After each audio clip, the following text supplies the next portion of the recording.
On today's Poker Live podcast, we're going to talk with the Alpha Reg, Big Bet Matt Berkey, and he's going to tell you the secrets that you need to know if you want to make $1 billion playing live private games around Las Vegas and the area and various other places. Guys, what's going on? Joey Grimone, aka Chicago Joey. We are live. Welcome to Poker Live Podcast. A little late today. Berkey was having a little microphone issues, but that's okay. Now he's a little fired up. You never know what might get a little fired up Berkey over here. But it's been a good week of podcasts so far. Yesterday, we had on the godfather of poker, not Doyle Brunson, but we had on Barry Greenstein. And this man dropped knowledge, wisdom, and stories for hours and hours. There's timestamps in the description. It's also on iTunes if you want to go back and check that out. I'll be posting clips from this podcast and the Barry podcast on my social media. I just posted one I'm going to talk to Matt about, where Barry talked about his sex life and pornography. And I don't know. I just got to get Matt's take on this because I want to know how Matt feels about this. So joining me today on the podcast is a young man. He used to have no nicknames, apparently, when I went back and watched the tape that they put together. Nice clip. But he has two definite nicknames right now. And we're going to find out the origin story on one because I like calling him it. We got the Alpha Reg, a.k.a. Big Bet Matt Berkey, a.k.a. the Dream Crusher, a.k.a. Mr. High Stakes Out of Line player who people sometimes wonder what the hell he's doing, but at the same time, he's doing things and he's making moves and he's getting out there, but kind of runs bad in a lot of these situations too, a.k.a. Mr. Sulfur Y, a.k.a. Big Bet Matt Berkey, the Alpha Reg. What's up, Matt? Welcome back to the podcast, brother. What's going on, man? Sorry for the delay. I'm happy to be back. Where did we get Alpha Reg, Matt? Where did this nickname come from, Matt? Because I started saying it during $1 Million Cash Game when Kristen mentioned it to me. Where's this Alpha Reg come from? I gotta tell you, I hate the nickname. I think it's so arrogant and awful. You're not calling you. I'm calling you the nickname. You're not calling. No, I understand. I understand. No, it just came from like when we first developed Sulfur Y. Like the whole concept that we were predicating off is live is very different than online. And there's a certain element of just asserting yourself and being the Alpha Reg at the table and being the one who the action all runs through. So it kind of stuck as, I guess, like Sulfur Y colloquialism, and somehow has now turned into shifted to me. Do you want me to not call you the Alpha Reg anymore? I cannot. I felt like I found a nickname. I've been so happy. I'm like, no. Can we keep going with it? Yeah, I mean, listen, if this thing's going to turn into the WWE, I got to start to adopt a character at some point. That's true. Well, I mean, are we really adopting a character? I mean, you are kind of the Alpha Reg at the table. I don't know if you've seen the streams, Joey, but that could be debated. Hey, running a little bad in some spots, huh? What was that sick hand on $1 Million Cash Game where like the guy rivered the 9 on the river? You know, like it's just bad, some real run bad here, okay? Yeah, that was at Live at the Bike where Sin got a little out of line with pocket nines. Exactly. Yeah. I mean, when I think about these moments, some of the hands that you've had, you know, like there was the one big hand versus Garrett, the million. How much big was that pot? Aces versus kings type of hand. 400K. You know, whatever. Right. Just drop in the bucket. Exactly. So I do feel like, but I don't know. The last couple of streams you did well on though with the Poker After Dark. Yeah. I think I won like 4 streams in a row. It's crazy. Unheard of even. Yeah. Well, when you lose a few in a row. I don't know, Matt. The chat love very polarizing man, Matt. In the chat, I see some of the comments that I'm like, man, I would think it'd be less polarized in a way, but it's just very evenly split. It feels like with some of the feedback we get about your play or about yourself. Yeah. Hey, listen. This is by design in some regard. I think that like, you know, somewhere down the line, we're all going to look back on all of this. Specifically like the 2018 to 2000, I don't know when this is going to end, 2020, 2021. And we're going to realize that we just didn't know shit. It's a lot like the nutrition community now, looking back at the 80s and 90s and how laughable it was that eggs were bad for you. And, you know, we only have the knowledge that we currently have, and solvers are new. And there are some brilliant minds out there exploring them. So it's very easy to just defer to them and say like, hey, that's it. These are the answers. These are the constructs in which we have to operate. And there's really no coloring outside of these lines. But with how deeply nuanced poker is, that's just going to prove to be false at some point. And it already is. Right. How do we know the solvers are right? I was thinking about this last night, right? We put the faith in the solver. Well, how do we know the solver's what's the backing for the solver being the end all be all? This is what you should do. Yada yada yada. Yeah, I mean that is something that's kind of interesting. Is I think very few people probably understand the actual coding that goes into them or has even examined it. So we're kind of just like trusting that whoever created these things did a good job. And for what it's worth, I think that they probably did. But it's still so predicated on human assumption, which is so incredibly flawed. And we're seeing it shift a lot already. People who, thought they were playing perfectly or as close to by the book as possible when John Doe's book came out in like 2016 are now opening King 8 suited under the gun because they're just discovering more about pre-flop play. And it's like that was just a hand slap no 3 years ago. So it evolves really quickly, and it's Wait, like what? Wait, we're opening King 8 suited under the gun? Wait, what? How many people are in this game?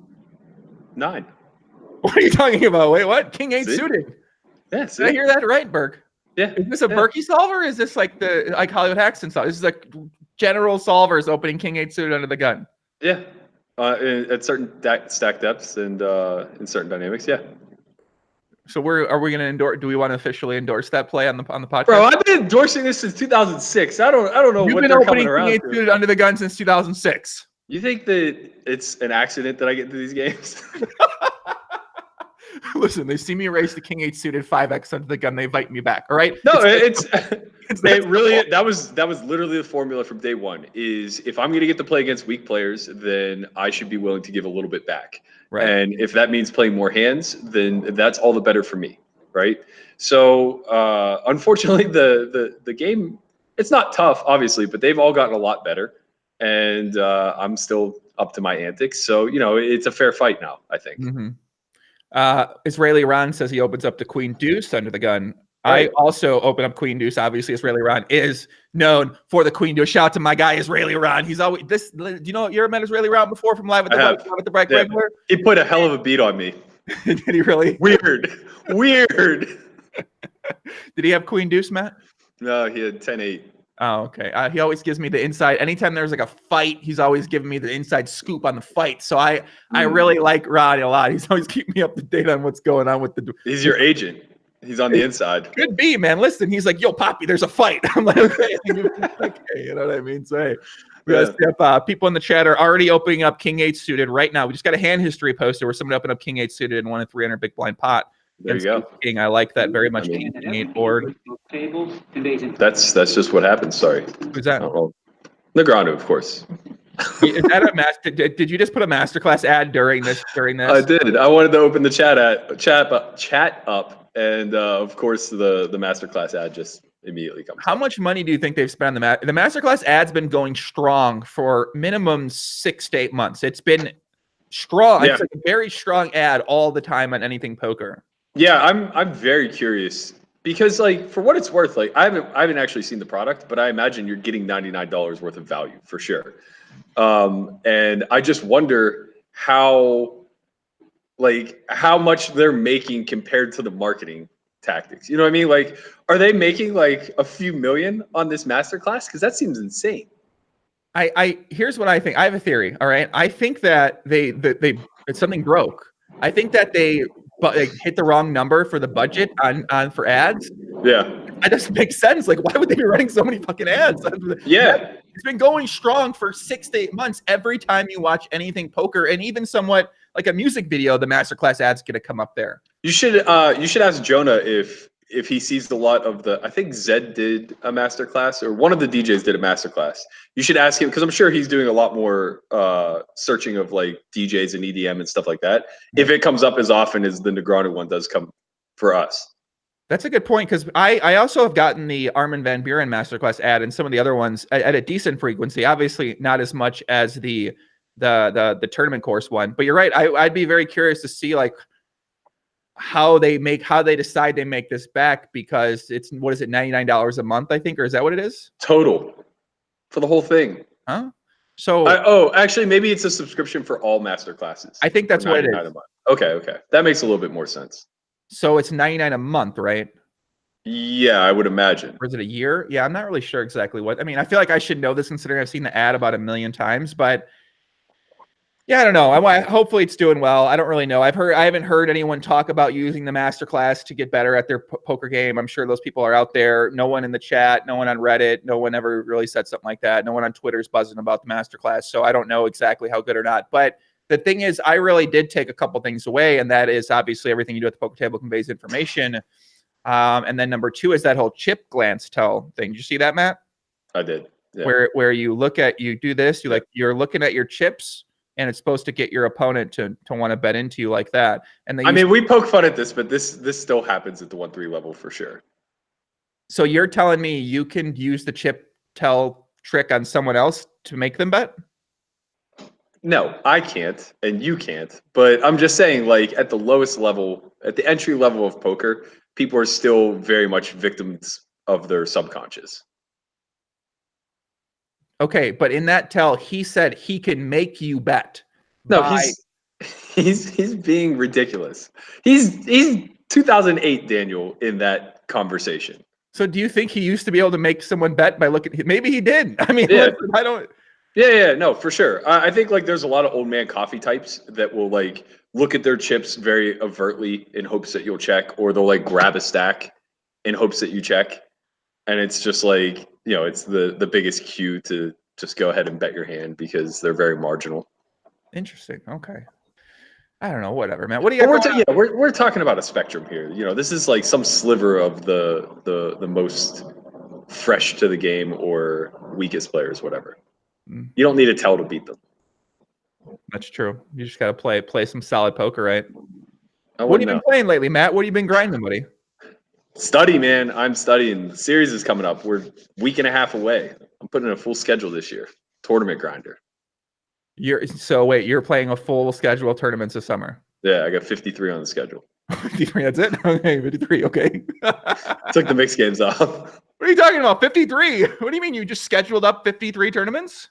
That's all the no limit, man. Your plans to play every no limit event?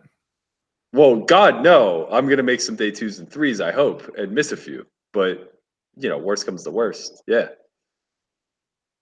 53. You're just 53, not like 12, 20, not maybe every 53. As long as you're available to play. You know how much money there is to make during the World Series? I don't think people understand this. Like, professional poker players probably derive 25 to 33% of their revenue from the series alone. Like, there is a massive influx. I don't care if you're playing tournaments, cash, something in between. Even PLO. The PLO games are never going to be better than they are during the summer.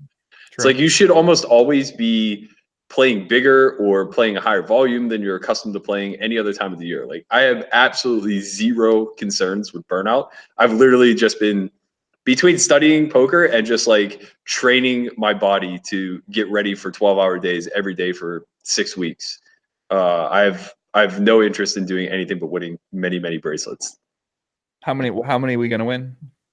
I don't know. I just know I need to beat Foxen. That's all. I have to win one before he does. That sounds like a great challenge to give yourself. Okay, so you want to win a bracelet before Foxen? Why is that? I'm a huge dog, but in 2016, I guess it was. No, it must have been 17. I had a really good summer in 2017. I made a couple final tables in the series and then got third in the 4 million guarantee at Hard Rock. And Ryan Reese at the time just tweeted out, I'll take Alex Foxen against anybody to win a bracelet first in mutually played events. And I had nothing to do with it. I wanted to stay out of it. I don't care about dick swinging contests. But Ari Angle said, I'll take Berkey. And Ari's never been on the wrong side of a bet in his entire life. So I was just like, you know what? I'll take Berkey too. What's up? Let's do this. So I took 20K on myself, and then obviously Foxen just goes on to be a complete and utter monster, and I'm lagging behind. So I decided I'm going to try to even the playing field this year and put in a big volume. Maybe catch him before he gets one in front of me. To be fair, maybe he's made too much where he won't grind a lot of the smaller events. But that's not good. No, that's bad for me. Yeah. Right, that's bad for you because you want the mutually played events. Yeah. Yeah, listen, anytime I can bet against Foxen in the tournament, why not?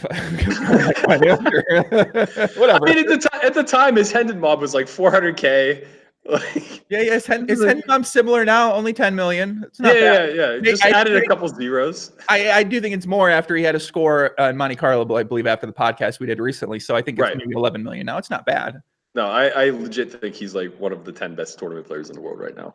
What are you gauging this off of in terms of playing with him or watching him play or kind of hearing his thought process or Yeah, I mean, I've watched him play a fair amount, and I like that he's a little bit more of a hybrid than I think people give him credit for. Mhm. So he's not just in there implementing some sort of like cookie cutter strategy that he ripped off from a solver, but I do know that he's studying a lot. I think he's surrounded by like really talented people as well. And I think Chrissy B is like a really good indication of that also. She's been, I met her in 2003 at Turning Stone. Like she's been grinding as long as I have. And she's always been incredibly good and ahead of the curve. And somehow their two heads aligning just catapults them both to the top. Like I don't think that's an accident. I think that they play off of one another. I think they probably help each other a lot in studying the game and just having the incentive to grind. You say you met Chrissy B in 2003? Yeah, at Turning Stone. Turning Stone was like the spot. Was she like 14 playing poker or something? What? No, I think she was probably 18 at the time. Jesus Christ. It was like 2003, 2004. Wow. Okay. So I guess that we are similar age. It makes sense because, yeah, we played online at the same time. And when I was still playing Nolan Hold'em, I think she was playing Nolan Hold'em back in the day. And yeah, maybe that's a good point. It's not a coincidence that the two of those get together. And these guys are both super hardcore grinders with Chrissy and Alex. And then you get this incredible work ethic combined with the minds together. And yeah, that's pretty, I mean, it would make a lot of sense because they've both been having a lot of good success, and it seems like they are very close, and I'm sure they talk a lot of poker, and talking about Foxen on the podcast, it seems like his main focus in life is poker. So yeah, and I mean, we've seen this emerge a lot throughout the community where these little like think tank groups just crush. Like, you know, Ike and Seaver, roommates in college, their little short extension turns into a massive career for everybody. The ship at Halabalas with Durr, Benefield, Galfond, Roble. I mean, where does it end? Like these guys are all elite still decades later. I'm writing this down. Ship at Halabala. If you guys don't know Ship at Halabala, you guys gotta go look it up. Man, I gotta read that book. Yeah, I remember there's a book about it too. There's a bunch of photos and stuff like that. Yeah, like when you look at these guys in these pictures, you might not suspect these guys grew up to be some of the end bosses of poker, but yeah, that's definitely what happened with a lot of those guys too. Yeah. So it's been impressive to see, man. How you feeling about Poker World lately, Matt? What are you thinking right now? It feels a little more exciting to me, but maybe that's because I'm in the mix with doing podcasts and stuff like that. So, but what do we feel like we got a little something happening this year? Is it a little entertaining, or what's kind of your perception of things right now? Yeah, I don't know, man. I've been optimistic for a while. I think that tournaments are as lucrative as they've ever been. I think that spills over into cash. I think that there's going to be like some shift that occurs in cash. It's just necessary. Two worlds are kind of colliding right now where the high stakes are getting privatized and there's just like no middle ground at all. It's like 10-20 and then nosebleeds. And, you know, 10-20 is kind of losing a lot of the a lot of the recreational money that needs to be there in order to, you know, allow people to sustain and move forward. So I think things are just going to change in some capacity. I'm not exactly sure what that looks like.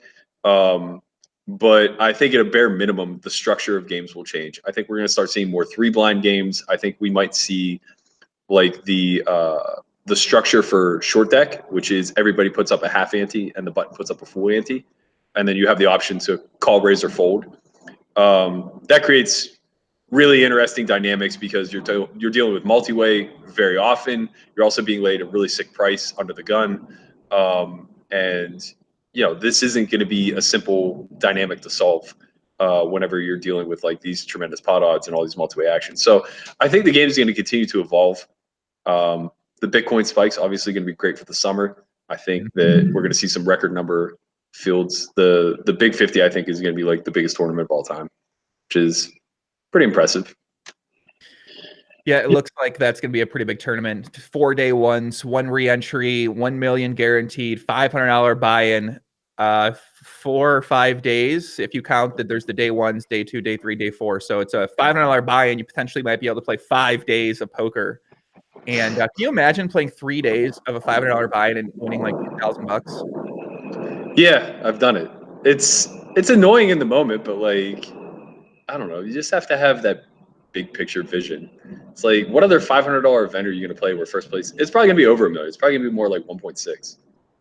Yeah, because they put the guarantee at $1 million, but I'm sure that they're going to get, as you mentioned, debatably the biggest tournament of all time, because it's a really great idea to have it. I think it's a great idea to have it at the beginning of the series. I'm not basing that off of any sort of actual knowledge or information, but I would just imagine that gets people fired up. They're there.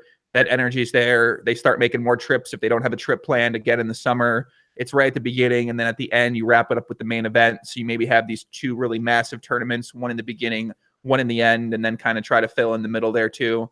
So it does seem like some people, I think, trying to think who was talking about Jared Japp. We had him on the podcast last week, and he was talking about how, some of these smaller buy-ins are maybe diluting the value of a World Series poker bracelet, which is interesting to hear from him, longtime tournament player. What are kind of your thoughts on that idea of the World Series having these lower buy-in tournaments to compete with some of the other tournament series that are going around town during the summer?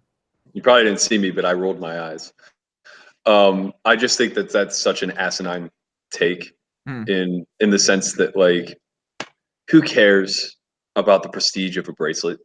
Like, we're all here to make a living, and the people who are going to attribute prestige to a bracelet are going to be the recreational players. And now we're lowering the barrier of entry for them to get in. I think all of this is like a really great thing. If you want to assign some level of prestige, then let's start celebrating the main event champion and the 100K champion and things along those lines. No one cares, right?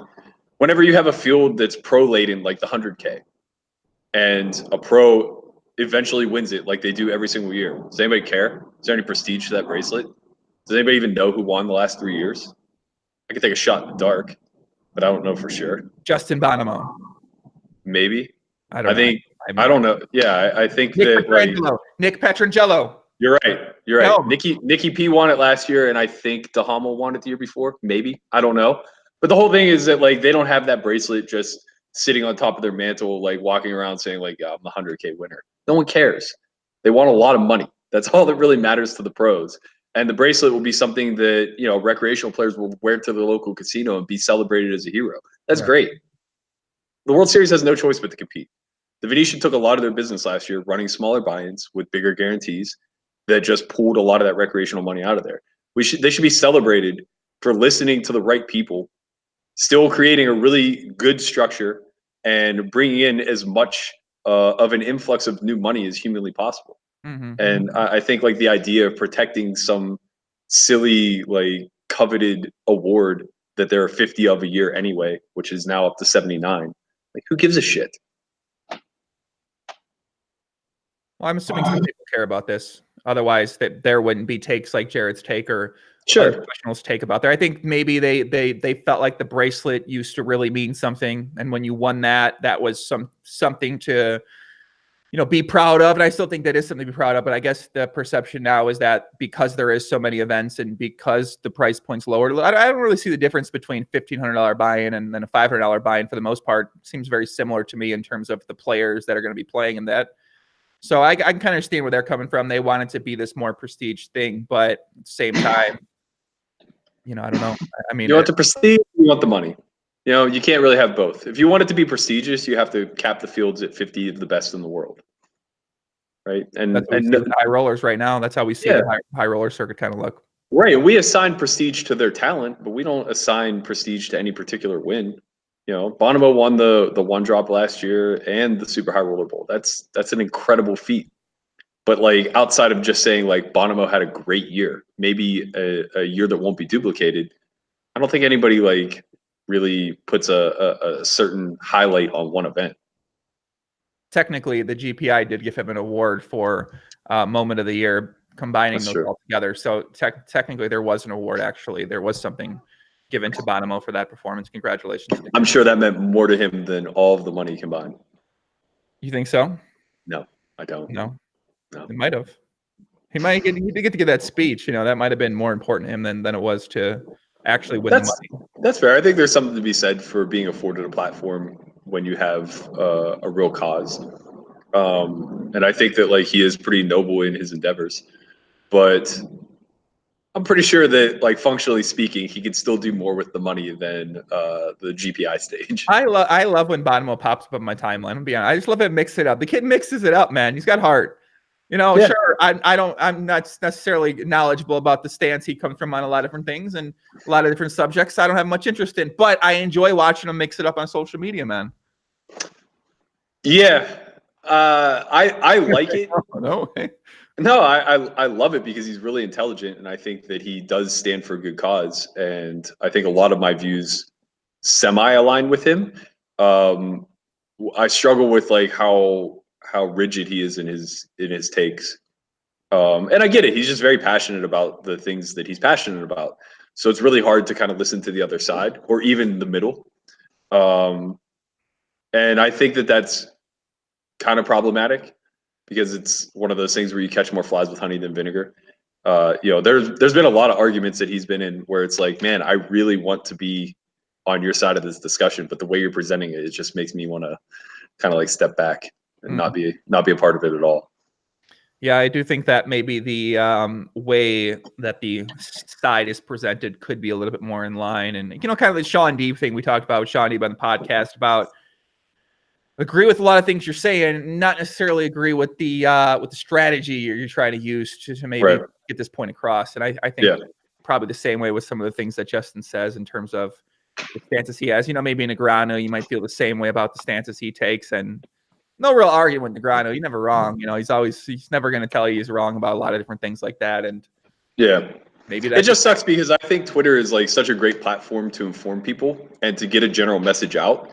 But I think because people are getting so abrasive with their side of it, where it's not an open discussion anymore, it's just a rigid, this is my take kind of thing. Right. Man, at least poker Twitter is at an all-time nut low right now. You think so? I mean, I made a semi joke the other day about jelly, and I had people like in my in my tweets going like, why don't you just stop talking over people's heads and just tell them exactly what this means? Jesus. And like, just blow me up over like complete and utter nonsense. It's like, Christ, we can't even have a good time anymore. Yeah, I saw that. Yeah, the tweet was, I believe, I have this written down. Let me just make sure. If you prefer strawberry jelly to grape, I know all I need to know about how you grew up. Now, I'm going to be honest. I read a few of the comments, but I didn't completely understand. Let me just say this one more time and see if I can understand it here. Matt tweet, if you prefer jelly to grape, if you prefer strawberry jelly to grape, I know all I need to know about how you grew up. Yeah. Is this some sort of race joke, Matt?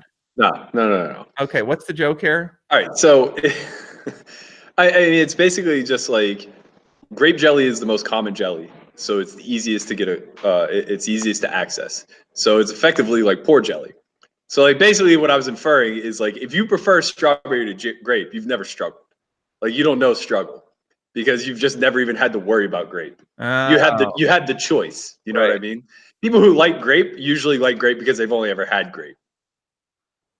Well, I like grape. I don't know, but listen, we grew up until my mom got a good job, when I was in middle school. I think we grew up in the struggle life a little bit. So I think peanut butter and jelly was right up my alley. Yeah, I mean, it was literally just like a kind of like playful observation that was meant to mean nothing. Like it wasn't some sort of like you should take pride in your struggle and like if you like strawberry, you're a yuppie kind of thing. It was just these are things that are just true, and we should just acknowledge them and poke fun where we can. Did people acknowledge it and poke fun in it? No. They wanted to know why I was such an awful person for liking grape jelly. Were they ready to cancel you? Were they ready to get rid of you? Yeah. I mean, everybody was pretty confident that it was the worst take of all time because strawberry is clearly superior to grape. A lot of that going around, it seems like, on social media these days. Everything's the worst take. Everything's like, oh my, how could you possibly like? What are you talking? No, you're wrong.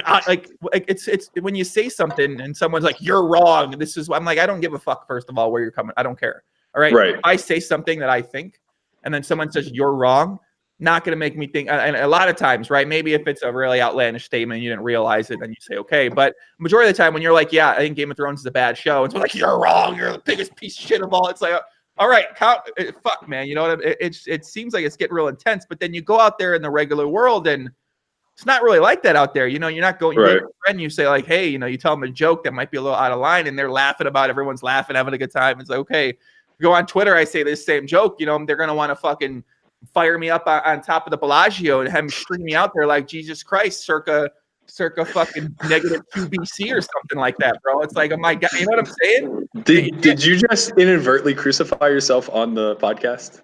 Is that I what you feel just like that's implied? what it feels like, man. You say one wrong thing, they're stringing you up there, fucking hanging. You see, like Jungleman was like Jesus in between those beautiful ladies the other day. He's like the G. You know what I mean? I don't know. That's what I feel like they're trying to do out there sometimes. He's on another level, man. Yeah, I mean, I think people are just like afraid to get outside their own little bubble. We see it a lot, and the problem is that some people have a very loud voice and a very big platform. I love Negreanu. I really enjoy talking to him. I just don't like his approach to starting a conversation. Recently, he posted something like to the effect of, calories in versus calories out is a simple metric. Just eat less and you'll lose weight. And that's like, Wait, was that a Doug tweet or a Negreanu tweet? Doug also did it, and I commented on both of them. It's such a silly take. It's like, yes, the laws of thermodynamics apply to the body, of course. But obviously, if the body were that simple, we would all just be in whatever shape we wanted to be in.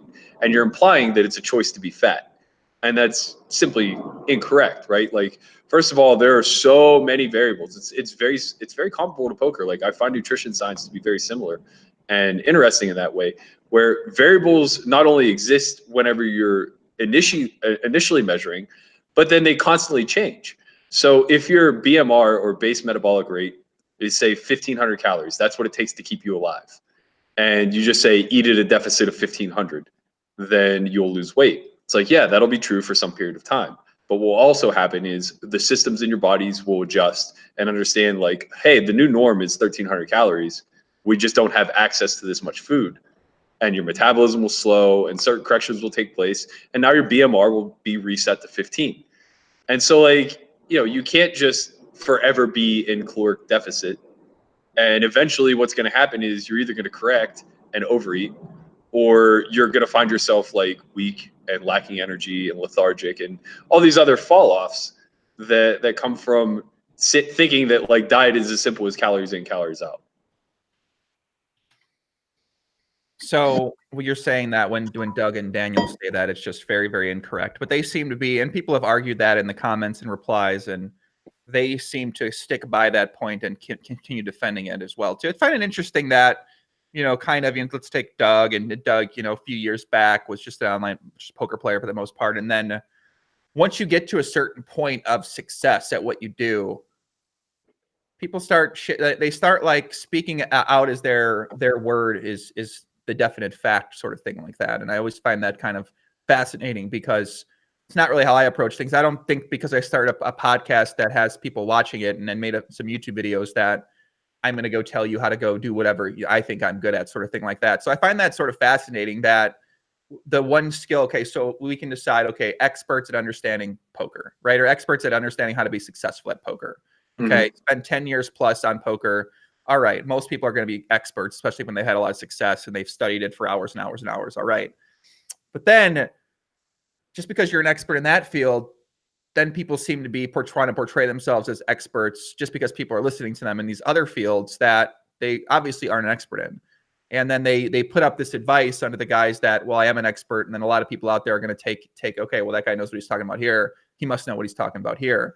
So I try to be very careful about what I put out there a lot of times because I think I'm great at some things, but I'm certainly don't always know what the fuck I'm talking about.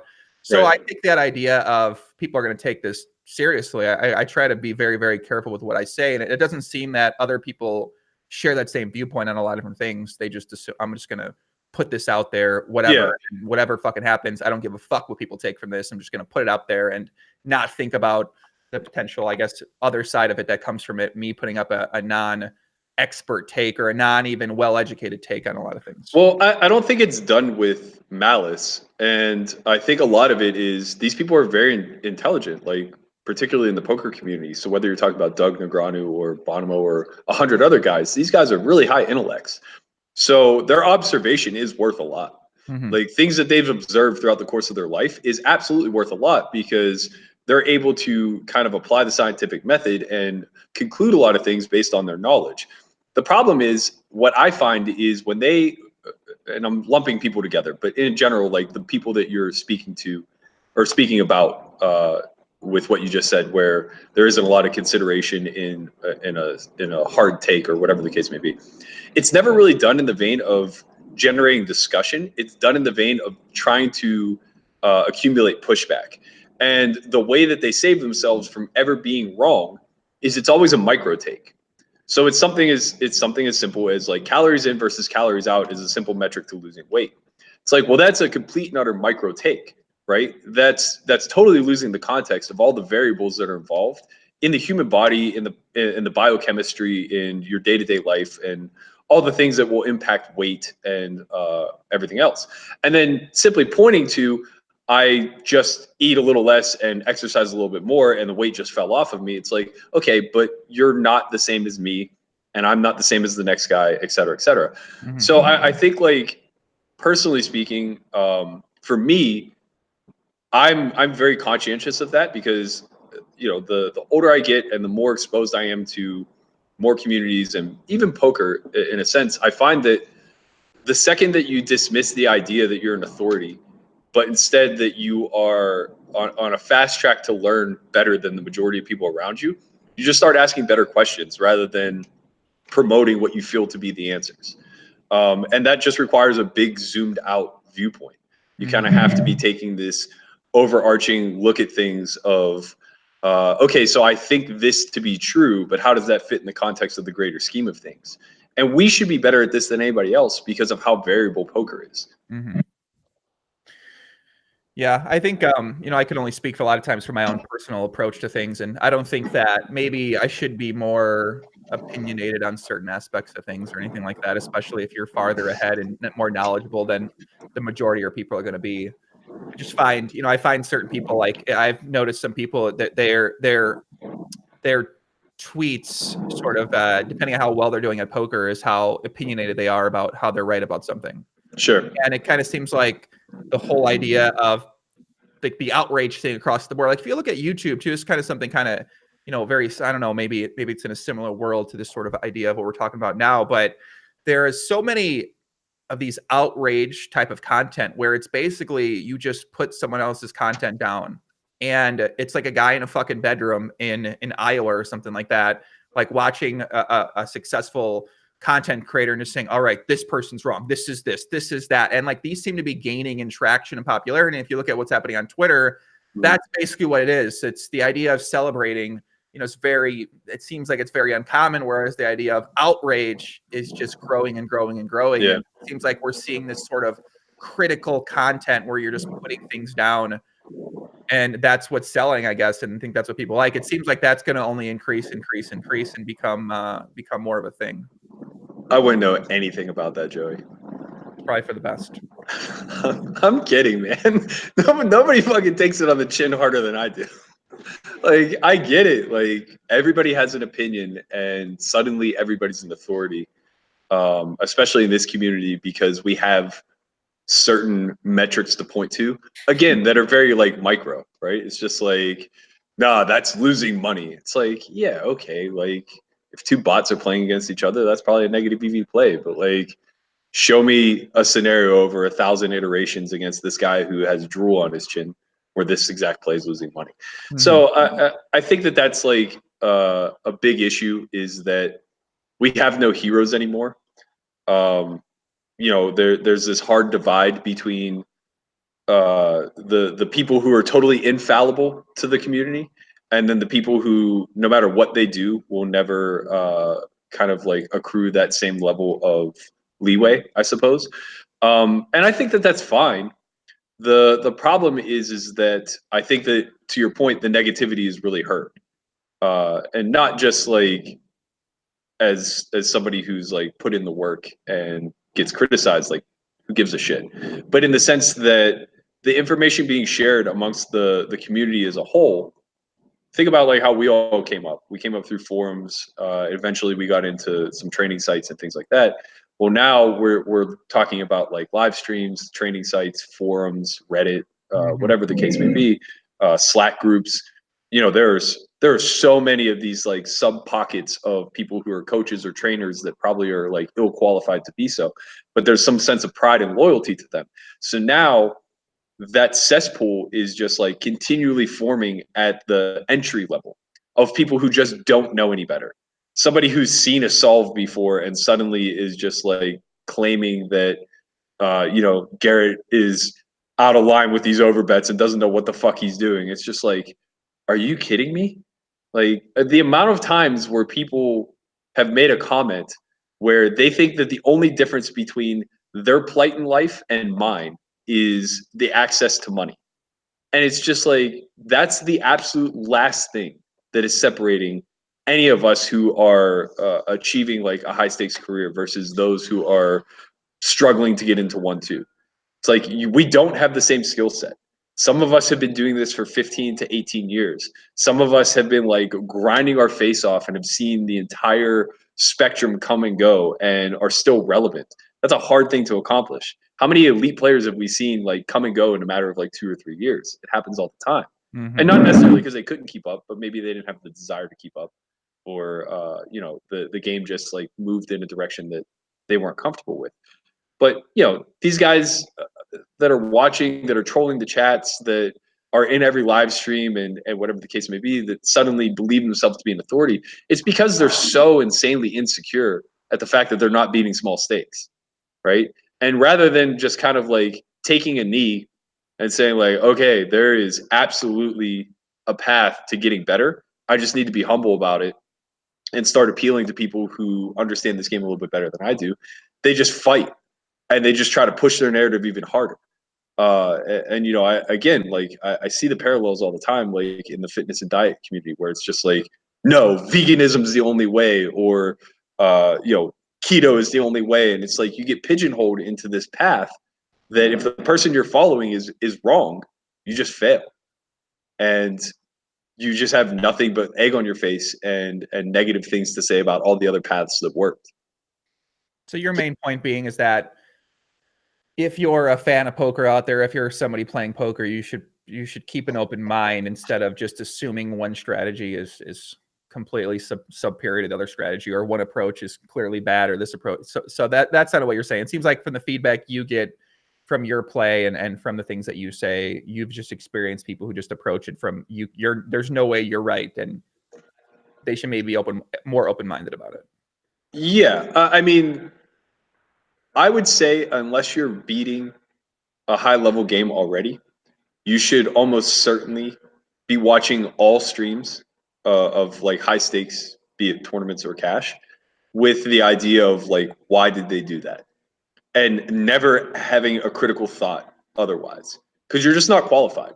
It's as simple as that. Like, you just simply can't watch the super high roller bowl and say like, oh my God, like Brandon Adams is just out of line here. Like, this is so bad. It's like, no, it's not. This is better than anything you would have done in the moment. You are not qualified to make that observation. It's and the thing is, like, to your point, you just get to now because this is what's trendy. This is what people eat up. They want the gossip. They want the scoop. They want a villain to tear down, not a hero to build up, right? There's a podcast done by the poker guys, and they like choose a high stakes hand like once a week to do a pod. I swear to God, they pick a hand from me every other week. Literally every other week. They must have done 13 hands strictly on me. And it's like, I listen to it with a grain of salt, where it's just like, I almost feel bad. It's like, you guys just don't know what you don't know. And you're viewing it through this like narrow lens where it makes you sound silly. Like, if you go back and if you were able to like juxtaposition a few of the hands together, you would hear their thought process constantly contradicting itself. And it's because it's predicated on this tiny little template of GTO that they've learned up until this point. But I tweeted this the other day, and I think it just absolutely holds true. Those who are capable of beating high stakes are playing, period. If you think you're capable of beating high stakes and it's just a lack of funding that's stopping you, then go raise the goddamn money. somebody will believe in you. There are a lot of people out there with a lot of liquidity who want to put people into bigger games. Like, just go prove yourself. But that's just not the case. It's not like we all just stepped in shit and we're the luckiest people in the world. Like, that might be true of some of us, but the reality is, like, to win at high stakes means that you were a winner at all the stakes that came before it. Nobody just jumps from 25 cent, 50 cent online to playing 300, 600. That's not a thing. Sorry to crush your dreams out there, but you sure? I think there's probably some people that did that. I mean, Ollie like was a big grinder and then found his way into the high roller scene. Right. But it's not like he wasn't beating like 1Ks online. Mm-hmm. Interesting. What do the poker guys say? They play a lot of poker? Are they winning player? What are they? What's their deal? I don't know, man. I honestly don't know. They run like a Stream 2-5 game up in Portland. I imagine that, you know, there's small winners in like 2-5. I guess that's what makes poker and makes sports kind of great, is that, you know, you get a lot of these very inexperienced people pretending like they're experts. I mean, think about when you watch basketball, football, baseball. Everyone's a goddamn pro on Twitter. Why didn't they run the pick and roll? Everyone's a professional Game of Thrones writer. You know, everyone knows everything. They think they're a better writer, think they're better at this, think they're better at that. So that's probably the difference is so great. Yeah, but the difference is like they are what we think they are in those other realms. So when Skip Bayless is critical of an athlete, we just know he's a pundit, right? But when you go on poker Twitter and you see a 5-10 grinder who's critical of a 300, 600 player, now all of a sudden it's this weird conversation where there's an attempt to become peers. And that changes the conversation a lot, right? Like, if you hear Shannon Sharp be critical of Des Bryant versus hearing Skip Bayless be critical of Des Bryant, one of those opinions holds much greater weight than the other. Mm-hmm. And that's kind of the problem with our community, is that everybody plays. There are very few just like media types that are active in the social realm, and you know, even just in a general sense, like Poker News and all these other sites, they've kind of taken a different direction. There's a lot of like, I think I saw a bit on Poker News not that long ago where Sasha was just like reading tweets, literally just like reading tweets, like on camera. It's just like, oh, we've turned into Access Hollywood. This has gone like down a whole nother path. Well, to be fair, I think we do need Access Hollywoods in poker, because those type of things are very, very popular. And I do think someone should be covering that. We can certainly talk about the media's coverage of poker and what's happening. And, you know, very, very lackluster. I think we can all agree on that. And if we can, I'd be more than happy to debate anyone who'd like to take the other side of that too. So yeah, I mean, I'm pretty disappointed by the media in poker, man. I'm gonna be honest with you. Especially when I look at the NFL, NBA, how well these guys fucking do to market an event. And then you look at how poor the poker sites, companies, whoever it is, oftentimes market their events. It's kind of embarrassing, actually, because this isn't hard to get better at when you can go look at what the NBA does, and you can go look at their exact formula. You can look at what the UFC does to promote one of their bigger major cards, and look at the promotion they put into their smaller cards, and you can see the difference in just volume and effort and the strategies that they use. And then you see what happens with poker, and it's like, well, you know, the reason why the Super High Roller Bowl is popular and not other high rollers are popular is because they promote it as a special event months out. They have a special lottery, they have a little dress code, they have a different set. What's the difference between 300K Super High Roller Bowl and the fucking 300K and anywhere else? There's no difference at all. Oftentimes it's the same exact players. It's just the marketing, the presentation, the story that's put into it. Whereas, you know, it's just, I even look at the $1 million cash game for Live at the Bike. Why was the $1 million cash game on Live at the Bike such a successful event with 3 times the amount of people watching it live compared to the regular Friday night show? That's because the story and marketing behind it. It's still a similar lineup. You played in all 3, or did you play in just 2 of them?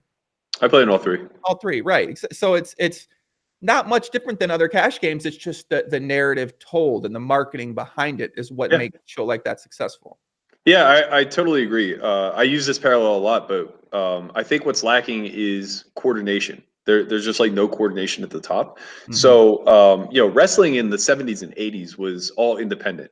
And whatever region you were in, that was like the wrestling company that you got. Like there would just be 20, 30, 40 of them, right? Eventually, Vince McMahon just absorbed them all. And there was only WWF, WWE, whatever. And from there, it's like you absolutely get to kind of dictate the schedule, dictate the marketing and things like that. Well, right now, like we have a really competitive market with tournament series, with live streams and all those things. Even the training side, it's very hyper competitive, and there's like no coordination at the top. I think that like this is just one of those arenas where it does everybody good long term to give a little up short term and just like help accredit the ones that deserve it and help squash the ones that are worthless. You know what I mean? So it's crazy to me that there isn't some coordination between like the major tours, WSOP, WPT, whatever the case may be. I guess Triton would be a third one, but that's kind of like next tier up. But either way, like having some level of coordination across the top where you don't have main events competing against one another. You're not forcing people to choose between a $3,500 event here versus here, and you know what I mean? Like now all of a sudden you can do really well with marketing and coordination, and we see this at the lower level. The circuit events are attended like religion, man. I mean, there are so many guys who just travel the circuit, have like 10 rings, 15 rings. Like it's crazy. I couldn't imagine, right? But it's literally like this like its own little ecosystem of like minor league poker almost. And I don't want to dilute the circuit. That's not what I'm trying to say. But what I'm getting at is that like they're willing to forego a lot of these bigger events to keep grinding the circuit because there's incentives, and you know they could choose to market it if they so chose to. But obviously they're not getting big names there. There's a lot of people there who might turn into big names. It's just all about incentives. I just I don't know how we incentivize one another to do these types of things, but I know that this market is as disaligned as any that I've ever seen. So think of it from this standpoint. This was an idea that I was kicking around. I would love to put it into motion. Okay. I just don't necessarily know how to bring it to be. But what other community do you know where you couldn't have like an informative, I guess like show of some sort? So basically, what I was thinking is like during the World Series, our greatest influx of poker players in the same place at the same time for an extended period of time.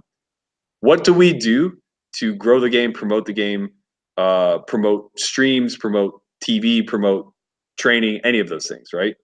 Outside of being in the hallways of the Rio, flicking a card or trying to get somebody to buy a phone charger. What do we as a community do to promote any of these things? Nothing, right? How do we not have a convention? How many people do you know that travel to Vegas because of their job for a convention? It's crazy, right? There's so many intelligent people. We could have so many keynote speeches. We could have a day for the training companies to come out and say their piece about who they are, what they do, why people should care, right?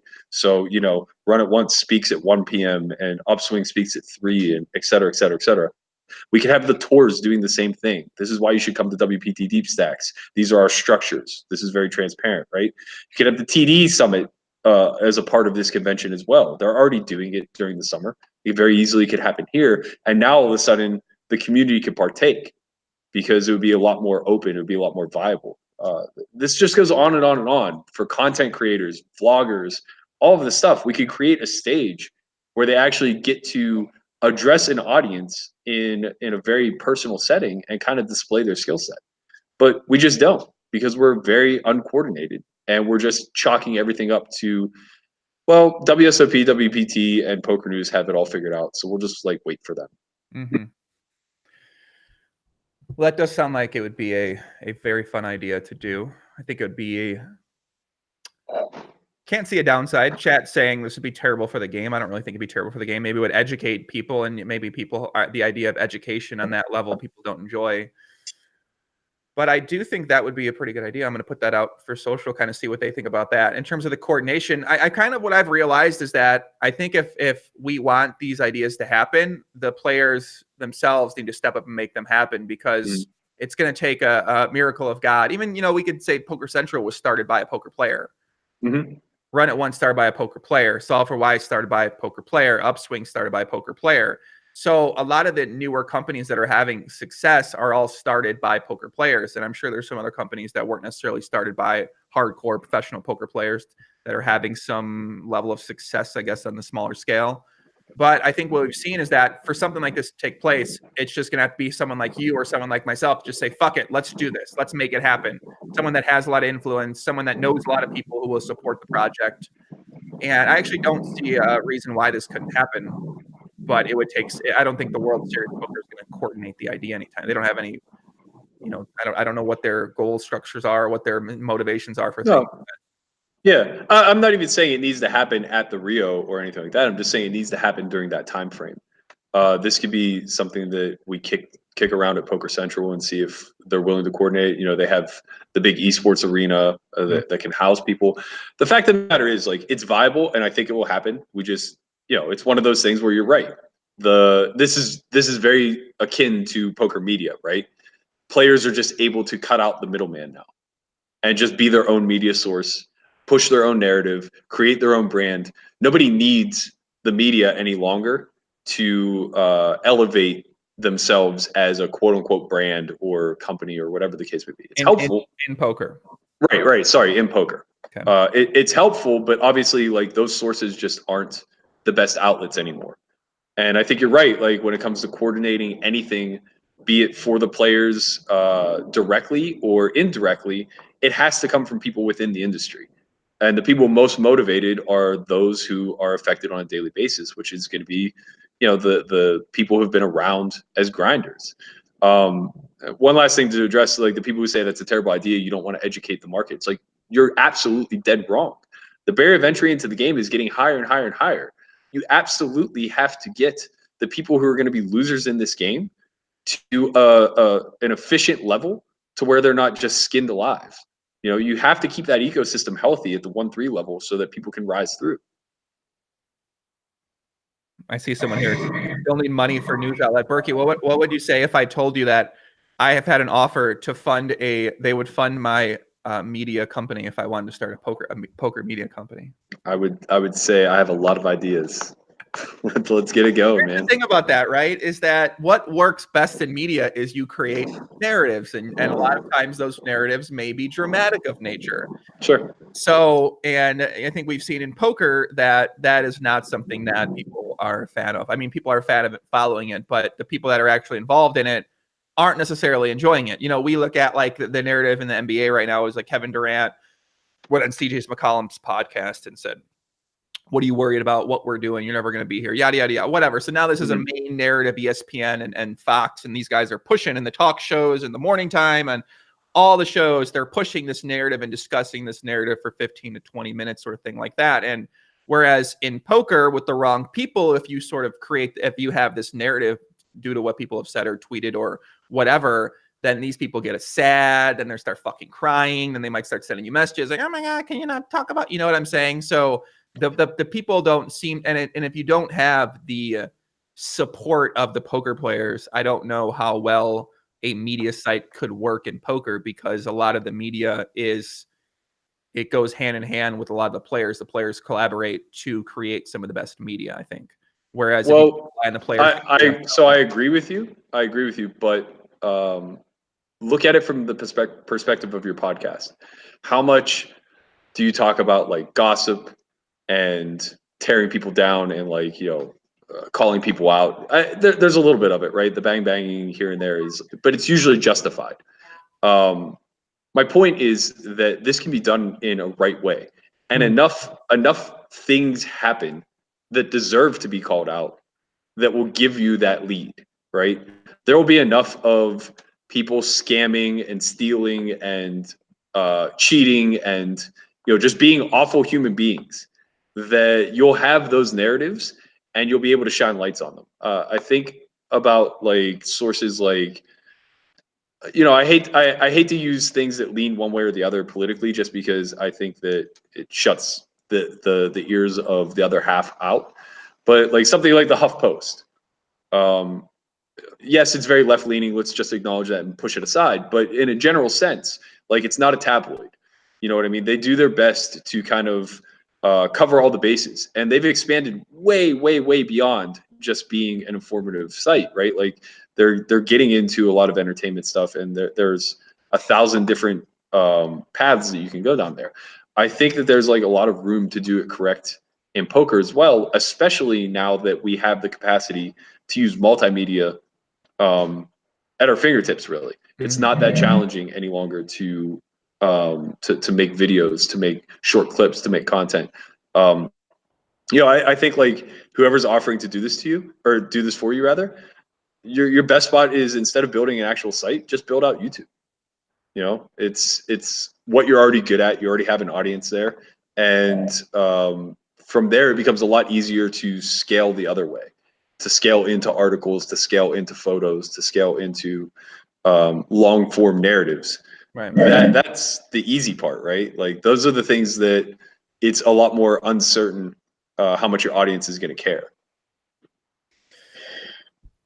You mentioned a good point about sort of what happens on my podcast. It's interesting in that I don't necessarily set out for it to always be a controversial moment, but then you have on a Doug, and Doug fucking goes on a two-hour thing full of bang bangs, and you're like, oh, I mean, well, it's very, these are the most liked ones too. It's Sean Deeb comes on, tells it like it is in his opinion, and then people love that.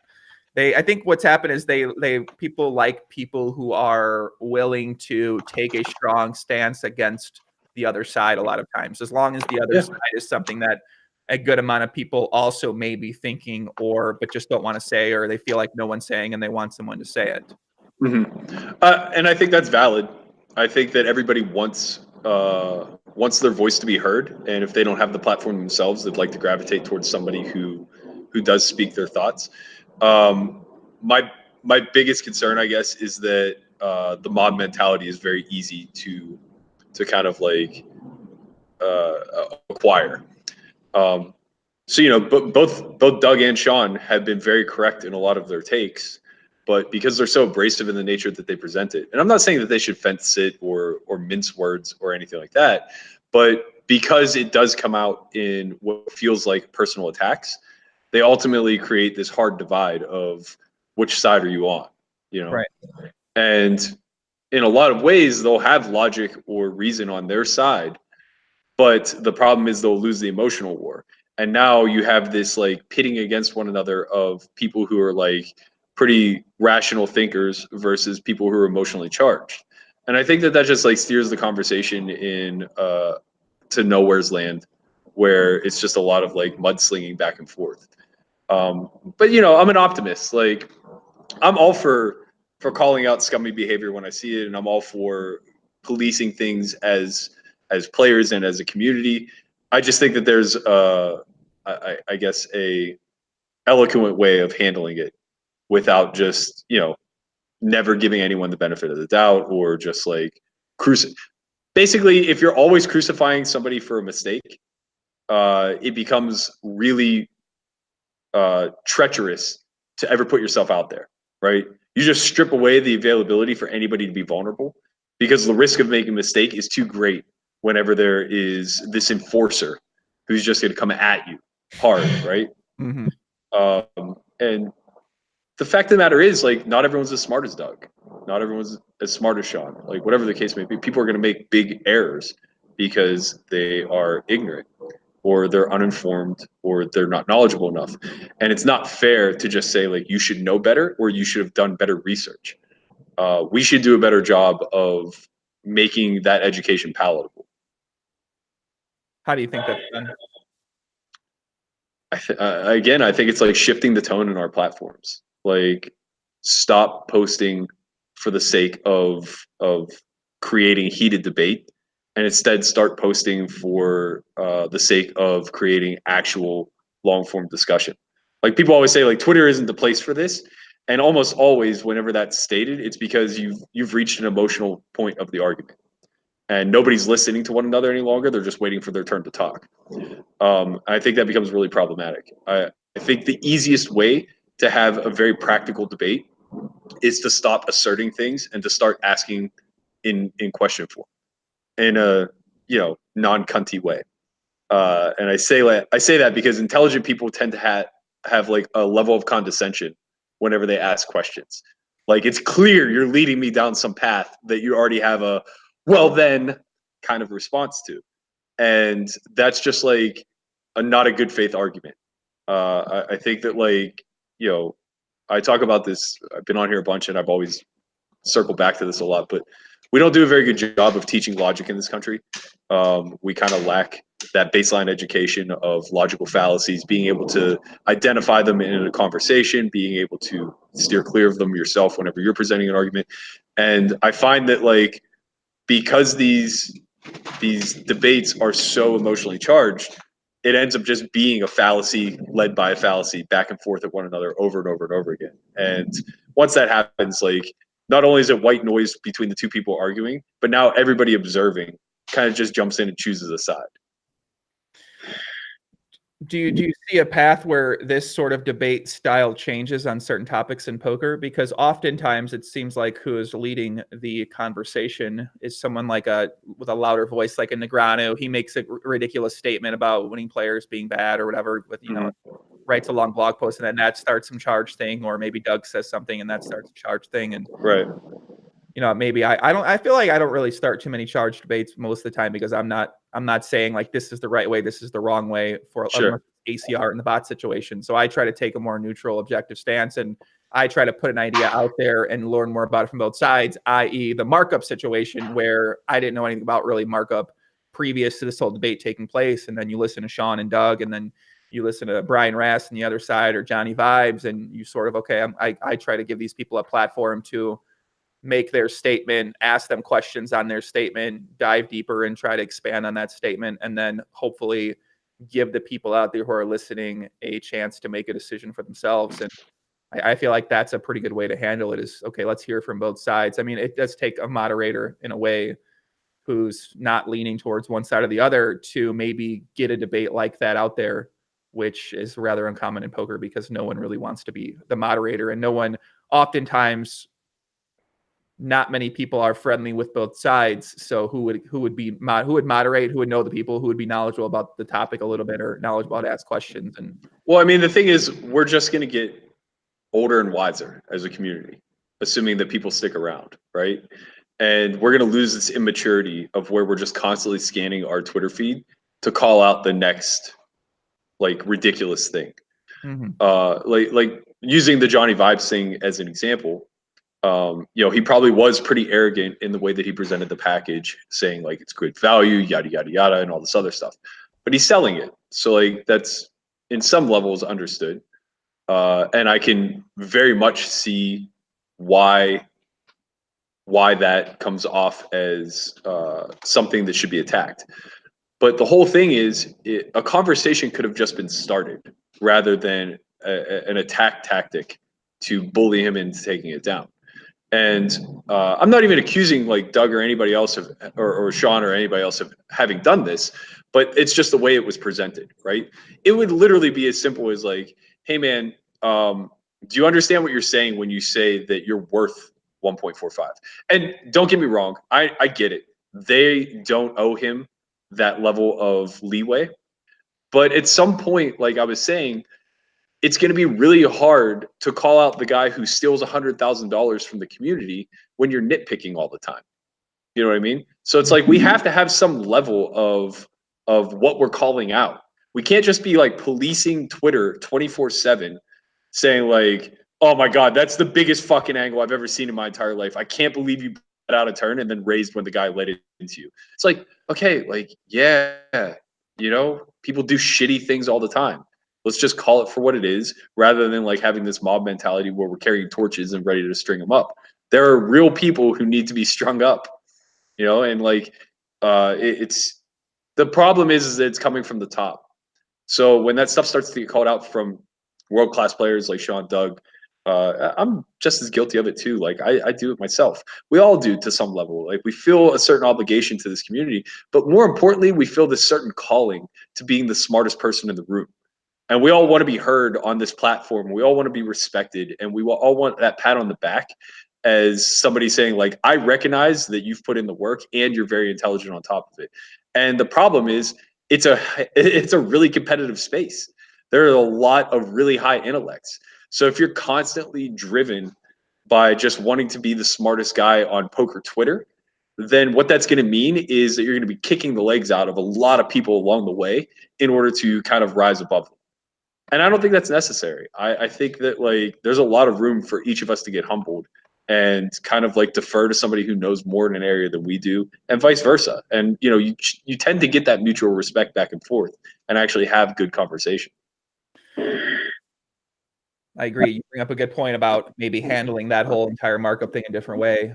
And it's kind of tough, though. I remember because I think about what happened after that happened. Negreanu made a video talking about bullying, and then at the beginning he made like a joke about the whole 50 Cent versus Randall Emmett thing, which to me is 50 Cent bullying him to pay. And I'm like, and I made a comment. I kind of approached it from that standpoint, like, why would you talked about bullying, how it's a disgusting thing, but then you sort of joked about the whole bullying thing at the beginning. Right. And it wasn't meant to be like you're this awful person sort of thing like that, but that's what it devolved into. I'm like, holy fuck, all right. So I just deleted it, texted Daniel. I'm like, hey, let's talk about this. It's just everything that you say doesn't have to be this life or death sort of thing. I was more starting a conversation with Daniel about it. I know Daniel, we've talked plenty of times, saying, hey, this is what I think. What do you think? And it wasn't meant to be like, oh, this is what so it kind of started this whole entire thing. And I was like, yeah, well, I can't do that again, because that's not what I'm looking to have happen here. And whether, he defends his side, whether it's right or wrong, I'm not married to the point that it was endorsing bullying or anything like that. I don't even really, care that much. I'm just pointing it out to Daniel after watching that video because. Right. But that's the problem, is there's no room for objectivity. The Right. second you make a comment, your pitchforks are out. Right. Exactly. And that's just the perception now. Because the fact of the matter is, maybe Daniel just overlooked that. Right. Maybe he didn't necessarily draw the parallel between the two and just kind of overlooked the fact that, like, hey, I'm kind of contradicting myself here. But we're so used to calling each other out in a very, cunty way, where it's just like, I'm going to correct you here because I know better than you do. And it's like, that's fine. We should all be pretty open to criticism, but it's really difficult to palate when it's coming from like one or two sources, where it's like, maybe you do know better than me. So why don't you teach me instead of like demeaning me and making me feel like a piece of shit for getting it wrong? Because the second I feel like a piece of shit or if I'm wrong and I know I'm going to feel like a piece of shit, then I'm just not going to allow myself to be wrong. I'm just going to fight my side until end of the earth, because now you're the target. You're the enemy for calling me out to begin with, because one of two things is going to happen here. Like, your truth is either going to make me feel like trash, or you're wrong yourself. And I feel a lot more confident in just battling against that. Mm-hmm. That's an interesting kind of thing to think about, the idea of willing to put yourself out there, even though you might be wrong about something like that, especially on Twitter, where you have this like system where if you make a statement with somebody else who's also well known, and then more people like their post, like you feel like you're wrong, or you said something that isn't smart, or people think that you're a fucking idiot because you didn't have this perfect response to things. And I think that does dissuade a lot of people in the future from chiming in, because oftentimes they recognize that they're uneducated about something, and they want to state their opinion, not necessarily meant to be this factual expert statement, but more so, this is what I think. I'm very open to being wrong about this. But they don't often want to see, then the public sees that, and then people start saying, oh, you're a fucking idiot. You know what I mean? Like, to deal with that kind of stuff. And I've noticed sometimes with myself where I might get back and forth on something with someone out there. Let's say me and Timex, maybe me and Timex disagree on something. So then you have it where oftentimes if me and Timex are talking about something, he's probably going to know a lot more about it than I am, because, that's just, I don't know. I'm a lot more willing to talk about things that I don't necessarily know a lot about, and then help to form my opinion along the way about it too. And then I can understand that would make someone feel like a fucking idiot, though, because when you why shouldn't I know this? Why don't I know this? Wow, this person's making me feel this, making me feel that. So I think it takes a certain type of personality to be able to put themselves out there and then deal with that feeling of like, oh, I didn't know any better here. I'm wrong here. I'm trying to learn here, sort of thing like that. Yeah, I think that there is like a plague of deferring to authority, be that in us believing we're the authority ourselves, or having some sort of like quick misdirection to somebody that people can maybe agree is an authority. So like, you know, if you're just like shouting from the rooftops that this markup is bad, or that you know, people like what white men are so privileged that they should acknowledge it, or whatever the case may be, and then somebody pushes back and your response is, well, a mathematician showed me that this markup's bad, or an activist told me that this is the right way to approach these arguments.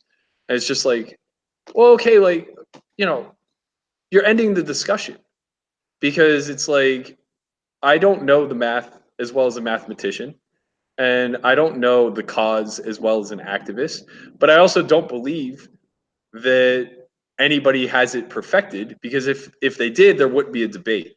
And it's very clear that like these hot button issues aren't solved.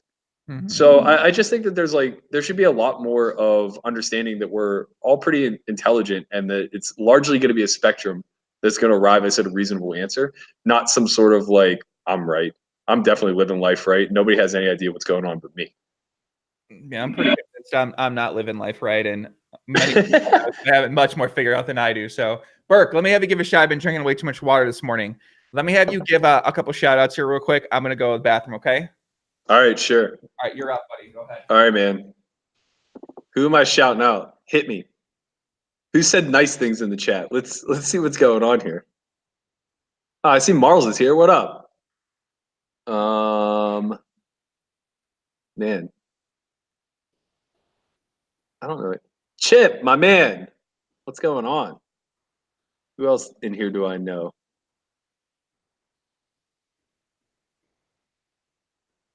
Landon the mod, keeping things right. I don't do the shout outs as well as Poppy, that's for sure. Oh, Mark Rumbaugh's here. Salt for Y alum. That was good. I'm nowhere near as good at this as you are. Yeah, bro. Listen, we gotta get you in the fucking shout out lab, no doubt about it. But Yeah, for sure. I hear you mentioned Marley, man. You guys been seeing Marley on the Instagram story over there? Marley's over in Montenegro, Burke, and she must have brought her entire dress collection. She brought the nice makeup over there. She's been killing it on these streams, man. Yeah. Giving people a little behind the scenes access into what's going on in Montenegro. She did a little commentary, I think, for the last couple events as well too. I can't believe how well those streams are doing. I think Jason tweeted a few days ago that they had like 1 million concurrent Chinese people watching at one point. Yeah, I'm gonna need to see the receipts on that one, buddy. I want to see the million That's Chinese insane. watching. Is that true? You think really? I mean, I've heard things of like upwards of 10 million for esports. Like, Asia's just crazy about the things that they love, man. They're talking. I want to see where the Chinese are the million Chinese people that are watching this are talking about Triton Poker. I just no. Hey, who are they? I want to know more. Like I'm not saying I don't believe you. I'm just saying it was a little excessive when you got less than 10,000 Americans watching the stream, and all of a sudden there's 1 million Chinese. I don't see the chat. Where's the content? I just want to know how we can get into that market. I mean, if there are 1 million people watching a live stream, we can certainly get some good games running. We go to China? What do you think we should do here? You know what I mean? Like, do we buy into the Chinese credit system? I'm ready. I'm ready to dedicate myself. Why not? Let's get after it here.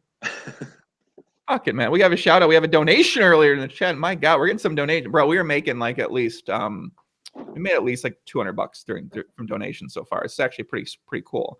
Evan Kravner.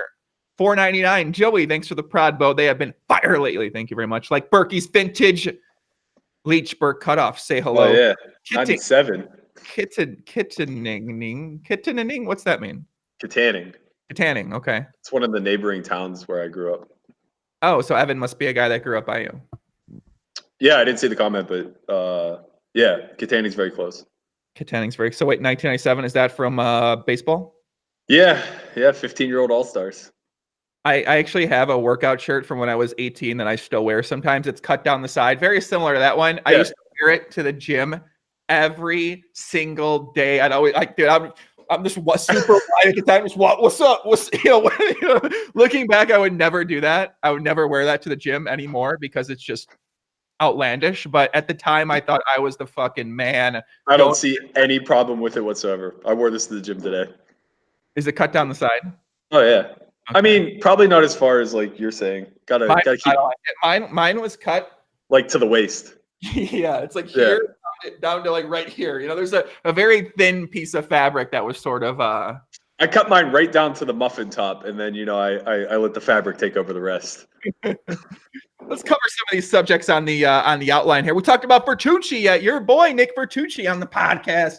My man. Watch that whole thing afterwards. I don't, I kind of lost note of what exactly he said notable about the situation, but what kind of thoughts in the whole entire situation happened with Nick? I think it was largely a bit of a misunderstanding of sorts. Like, I never had a problem with Nick as a human being. I just thought that like he overreacted to the hand, which I get. He lost a big hand. He was emotional about it. Fine. But it wasn't me that was coming down on him. It was the internet. So like I saw him on literally every social platform around. Like, either defending the play or calling people out. And eventually, like, he started calling me out, like, basically saying, like, well, I wasn't the one who lost 180K in the session and yada, yada, yada. It's like, okay, well, that becomes the point where I draw the line. And he said that, like, I said some disparaging things about him on the podcast. I clipped out the 1 minute where I spoke about him. And, like, I didn't say anything in any capacity that was disparaging. I just said that I thought his 3-bet range was pretty transparent to being ace, king, queens plus. And believe it or not, I went back through the session and the worst hand he 3-bet was queens. So it's like, I don't think that that's a bad thing. Like, so what if that's your 3-bet range? Big deal. Like, why is that something to feel like your pride was taking a shot at? So like it just spiraled from there. Like he was emotionally charged, I guess, about what I was saying. I wasn't trying to attack him in any capacity. Got a little bit out of control. And then the whole thing with the Marley tweet was like, it was so silly. He or she tweeted something very crass, as she does, and he replied with what I thought was just like the most sophomoric, like elementary type of response that you could give. It's just the most obvious joke, right? It's like some people fuck for buy-ins, and he says like, "Do you need a buy-in?" with his hand raised. And I just said, ew. And it's not because like I even think it's a creepy comment. It's because I think it's like the worst form of comedy. And it's just like, it's so insulting to what's funny. And the reason why I felt the need to like even say something was A, him and I were beefing. And B, like I know that there are going to be 100 idiots who actually think that's funny and like it. And that just bothers me so much to the core, where it's just like, can we please move past like, like she said this to the ether. It wasn't said to anybody. It was meant to be funny, whatever the case may be. And of course, like you're always going to get the responses that you would anticipate. But it's like, come on, man. Like you're a high profile guy. Don't be the one. Let it be an egg that nobody knows who it is, with 6 followers and no one gives a shit about. It's like, you don't have to do that. And, he went on this big spiel about me white knighting. It's like, Marley's my friend, but like, she can take care of herself. I'm hardly stepping into the comments section because I feel like she needs a defender. I mean, if you've ever been on her YouTube page, you would recognize that like this is tame by comparison. So it just escalated from there and turned into a big thing about nothing, and eventually we kind of squashed it. But yeah, it's like I don't have any problem with him as a person or anything along those lines. I just felt like he got pretty riled up over nothing. And it was going to be hard for me not to poke the bear. So you guys are good now, maybe have a conversation in person at some point in time. And yeah. Okay. Yeah. I mean, I think that like, it's just the difference between like old school, new school mentality. You know what I mean? Like he's just going to be different than me. I think that like, I was probably raised a little bit differently, and I see my worldview is different, and that's okay. There's room for both of us. I think that like if push comes to shove and we're ever in the same room together, we'll get along just fine. Maybe you guys will play on the next $1 million cash game together and live at the bike. I'm in. $1 million cash game 4.0. Count me in.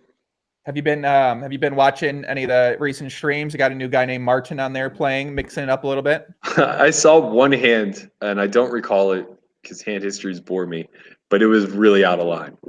I think it was against Garrett. I don't remember. I mean, it's just Jack 6. He four bet Jack 6 and then yes, shoved. yes, that hand. That had me intrigued by Martin, to say the least. I like it, man. The guy got heart. Yeah. He mixes it up. I think he's one of my more enjoyable players to watch right now because he's willing to battle it out. Yeah, I mean, I think anybody who's willing to kind of like get in the mix and not just sit there and wait for 10% of hands is always going to be a lot more interesting. Right. I've been having this debate with people a lot lately where people who are kind of like a little bit more nostalgic to the old school high stakes poker and stuff like that. They're like, we just need characters. We need people to talk. We need people to. It's like, okay, I'll agree with you that we need characters, but that needs to be developed off the felt, right? Like, let rivalries build. Let there be some backstory to it. Pick your favorites, root for them, whatever the case may be. I can't fathom for the life of me why anyone wants to hear mundane conversation at the poker table. Like, it's not a podcast. I'm not going to have this conversation at the poker table, right? So what am I going to talk about? Sports, 3-bets, check raises. You know what I mean? It's just like, what on earth are you guys crying for? We should mute the table every single time and just like pretend that they're talking shit to one another. It'd be way more entertaining. Get good commentators. End of story. That's all that matters, right? Nobody wants to hear table talk when Nick Schulman's in the booth. I want to hear Nick Schulman because he can have this conversation with the audience. He has that license, and he's good enough to do that. But you know, the table talk during high stakes poker, for instance, I posted the aces versus king's hand the other day, Barry Greenstein versus Sam Farha, and that table talk really added to, and I understand this was edited as well, and they cut out time too. Barry talked about that yesterday in the podcast, but that table talk makes that a special moment. Whereas maybe if it's just Gabe Kaplan talking the entire time, it's not as special of a moment. But actually hearing the player with kings go into the tank for 3 to 4 minutes, doing do, and then finally he gets it in. He does more speed. Like, I think that makes it a fun hand. Whereas if it's two players who don't talk, it's not as, you know. So I guess like when big decision points come down, if we want to like unmute the table at that point and hear their out loud thoughts, fine. But I think that's rare. You know, I think Garrett is one of the few who does this, and he's even like cut way back as far as I'm concerned. I just think that people are asking for something that they can't really expect to be the same. We just don't have Sammy Farha, you know, like we just, and that's not due to a lack of personality or character in the people that do exist. It's just, it's a higher brow community than it used to be. You don't get the road gamblers. You don't get, you know, randoms who come in and just like splash. And when you do, they're certainly not playing on stream. So like, what do you want? A bunch of like really intelligent people who are playing similar to a solve, needling one another? Well, they're intellects. They're not comedians. You know, that's not going to go over well. I would assume, watch the Triton series and tell me you want to hear that table talk. Half of it's not even in English, right? And I mean, I understand that like that's an easy reason to not want to listen to it, but that's also a selfish reason, right? Because it's like, well, what about for all the people who are speaking that language? Like, do they want to hear it? But it's like, the answer is just no. There's no conversation that's taking place that's interesting. You know, it's like, what the hell do people talk about at the poker table? When was the last time you were in a game and you were happy you didn't have your headphones on, where there wasn't a drunk person? Let me think about this for a second. I mean, I think I just talk at the table to try to make it a little more interesting for myself and other people. Yeah, but and that's fair. I had the option. I wouldn't say much. You know, I'm just kind of. I'm used to playing online poker though, so I don't talk when I'm playing poker. Well, it's also just like what you're doing is with intent, and that's totally fine. But I don't want to hear it, like as a viewer. You know what I mean? Like, I don't care what you have to say. It's just one more thing to criticize too, I think, which is also kind of problematic. Because now there's this like desire to sound smart instead of dumb in some capacity. And often the best table talk is just going to be like pretty shallow and diluted.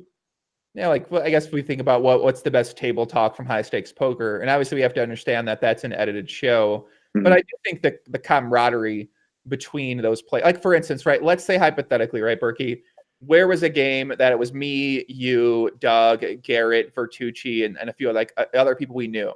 And then we added in like Jungleman. Okay. Well, there might be some interesting table talk going on there. Why? Because a lot of us know each other pretty well, and we've known each other for a lot of years.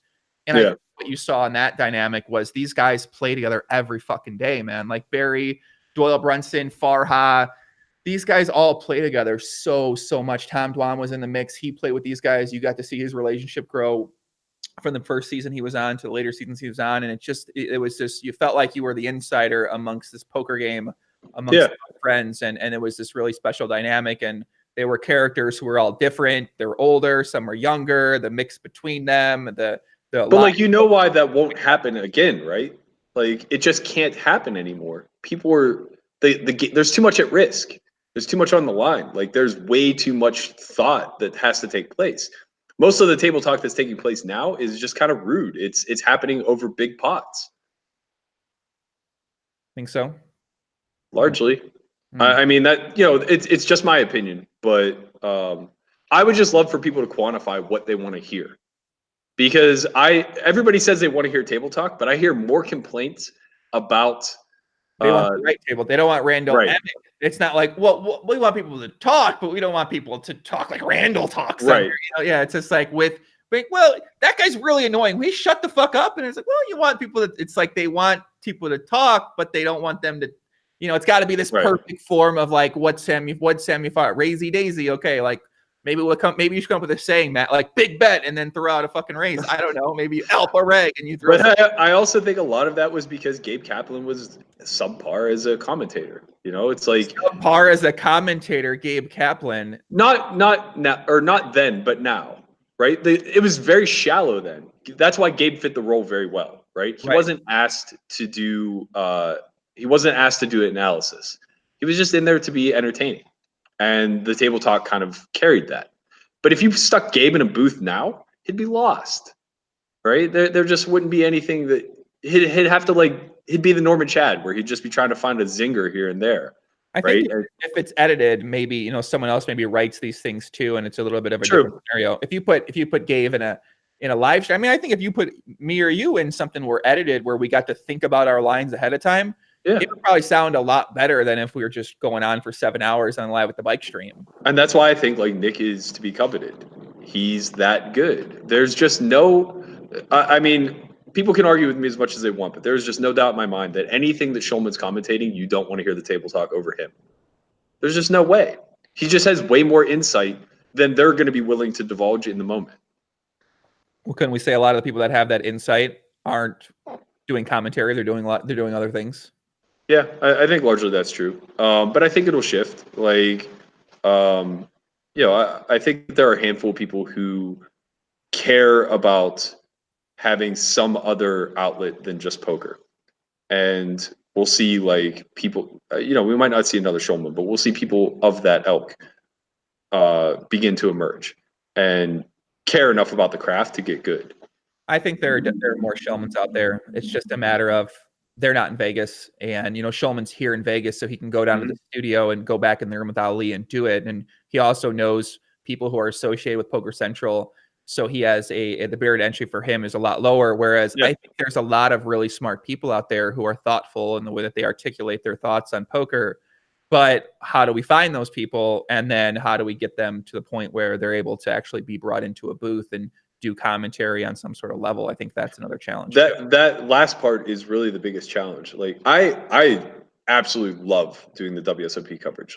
When I got to do the main event, it was a really big deal to me, way bigger of a deal than my first final table even. I mean, this is on ESPN. It's so prestigious. We grew up doing all this, and that felt like hitting the high water mark. But along the same lines, I had no formal training either. They just trusted that I was going to do a good job, and I hope that I did. But it's pretty crazy that our standards are, you seem smart and good at poker. Go ahead, get in. See what you got, kid. You know what I mean? It's I think that we would be able to do a better job of cultivating talent if we were actually putting basically, if the compensation met the demand for a high skill set, I think that people would be much more willing to like interview, try out, go through the necessary metrics to get good, and then ultimately we would have, like you said, more showmans. It's a great point. If the incentive was higher, then we would see, if they're paid an hourly or if they're paid money or whatever like that, I'm sure we would see people. Yeah, and that's why I use the WSOP as an example, because they do pay well. Poker Central pays very well for the people that they put in the booth, but they hand select them, they cherry pick. Mm-hmm. They do pay well. Is that public? I don't know if is that known knowledge. I don't know. I mean, could be a whole other topic we could dive into right now. Sure. But I'm going to move past that topic right there. Shout out to the World Series Poker. I look forward to doing some commentary this summer. Back in the booth, man. I got to work with Lon and Norm last year. That was a fucking legendary moment for me in my life. Lon, they're literally fucking legends of televised poker. Their commentary is amazing. I mean, even when I getting to do them, they set up so nicely. They lobby up there, and you're like, "How do you guys do this?" And you start to understand why these guys have been doing it for so long, because and that's why I think that they're like the best. And that's what I'm saying when people are so fickle, they don't know what they want, right? They're so fucking good at their dynamic and adding comedy, and like Lon's maturation through the game of just like understanding the intricacies and being able to use the vernacular now is incredible. And even Norman like does a pretty good job of that, but he's kind of the comedic relief, and I think he would be quick to admit that. They're great at that. People will bitch, people will complain, they'll say like, I want somebody in there who knows what they're talking about. Like I see a comment saying like, I don't understand. I watch for the insight. Most people watch because they need character, humor, and drama. It's like, that's what I'm trying to say. You can't put that pressure on the people at the table to bring you character, humor, and drama, right? That's for the media to build up off the felt. Mm-hmm. That's not for Garrett to have to add into his arsenal while he's playing high stakes poker for hundreds of thousands of dollars. Because what does that even mean? How am I going to curate character, humor, and drama in game? What am I going to say? What is that conversation? It doesn't exist, right? Unless I'm going to start calling somebody like, unless we're going to have like contrived drama where it's like, you meet them before the game, you go, hey, if you beat me in a hand, I'm going to call you a piece of shit. And you can like lose your mind and like, we'll just go from there, roll with it. It's like, what are you talking about? Uh-huh. This is why we have commentators. This is why we have poker media, and they're all failing. So you don't have that plan for Vertucci next time you guys get into a big pot? Maybe. No. Maybe you rip his beard or something, grab his beard or something like that. I'm not gonna tug in Superman's game. That arm of his. Maybe you just hit him in the arm. I mean, I don't know. Listen, you led him to believe he's got a sore arm constantly. The man gets so much treatment on his body when he's getting at the table. Like, I mean, I feel trying to get Nick out here to Vegas. I want to set him up at one of the Chinese spas for a full day and 24-hour massage and take care of all of his body parts 2 hours each, because the man just seems sore constantly. You should just like film a day in the life. That'd be great. For good summer content. Massage for fucking 24 hours straight, man. I mean, my God, come on, Wolf. What's going on with that? It's just a hyperlapse of him just getting a 24-hour massage. Like the guy a foam roller or something. Make it class. Man. All right, let's talk about this Jungleman thing, because I've been waiting to talk about this with you specifically, because I feel like we talked to Barry yesterday, and I don't know if Barry's is hooked in on the intricacies and what makes that whole fascination. So he did tell a great story of the Jungleman. But what do we think about this? So Jungleman, he's kind of turned into a little icon in poker right now. It seems like his Instagram account's under new management. Maybe someone's curating the captions and the posts themselves. Yes. Sure. So, and Jungleman has done a full shift on his brand, I guess. Here, he's smoking at the table. He took this photo in between 15 beautiful ladies, man, meditating like Jesus reincarnated on Easter Sunday when he rose from the grave and led the fucking disciples through the pasture. I actually don't know if that's right. I'm trying to remember my school upbringing there, but he's in the close enough like this, like he's Jesus. And then he had the sex poker game in the Illuminati dungeon where the girl took off her thong and threw it in the pot. I've never been in a game like that. Wait a second. Been in a game like that before, and then he had like a softcore sex scene, and this whole pivot on the whole Jungleman identification here. Berkey, what's your take on the situation? And do you think it should be getting this much coverage and glamorization from the poker playing audience as it is getting? Yeah, it's fascinating. I have no take. I don't know what the hell's going on, but I'm excited to see what the next step is. Yeah, I am very fascinated by it too. One is because this isn't the Jungleman we've come to know. You know, I mean, if you listen to some of the things he said on the podcast, you can tell he's really out of line and maybe loves women a little bit. But we don't expect to see a guy who's been in the bedroom running solver simulations for 8 years, running the fucking dream machine. We don't expect to see that guy in the French Riviera in between 15 beautiful ladies sitting there with his jean shorts on when the girls are naked. You know, like that's just not something you see every day. And I know there was some controversy from my boy Robbie Straczynski. He was disgusted by this, Berkey. He said this is disgusting, that there are great things happening in poker, but instead of focusing on the great things, we're focusing on putting this moment on a pedestal, and this is not good for poker. This is not going to bring more people to poker. And he had this backlash, and we talked about it a bunch privately. What's kind of your thoughts on that situation? I mean, I think that they don't need to be mutually exclusive. I think we can absolutely focus on all the good things that are happening in poker, and as also turn attention to something as eye-catching as Jungle doing a softcore porn. Like, it's not controversial.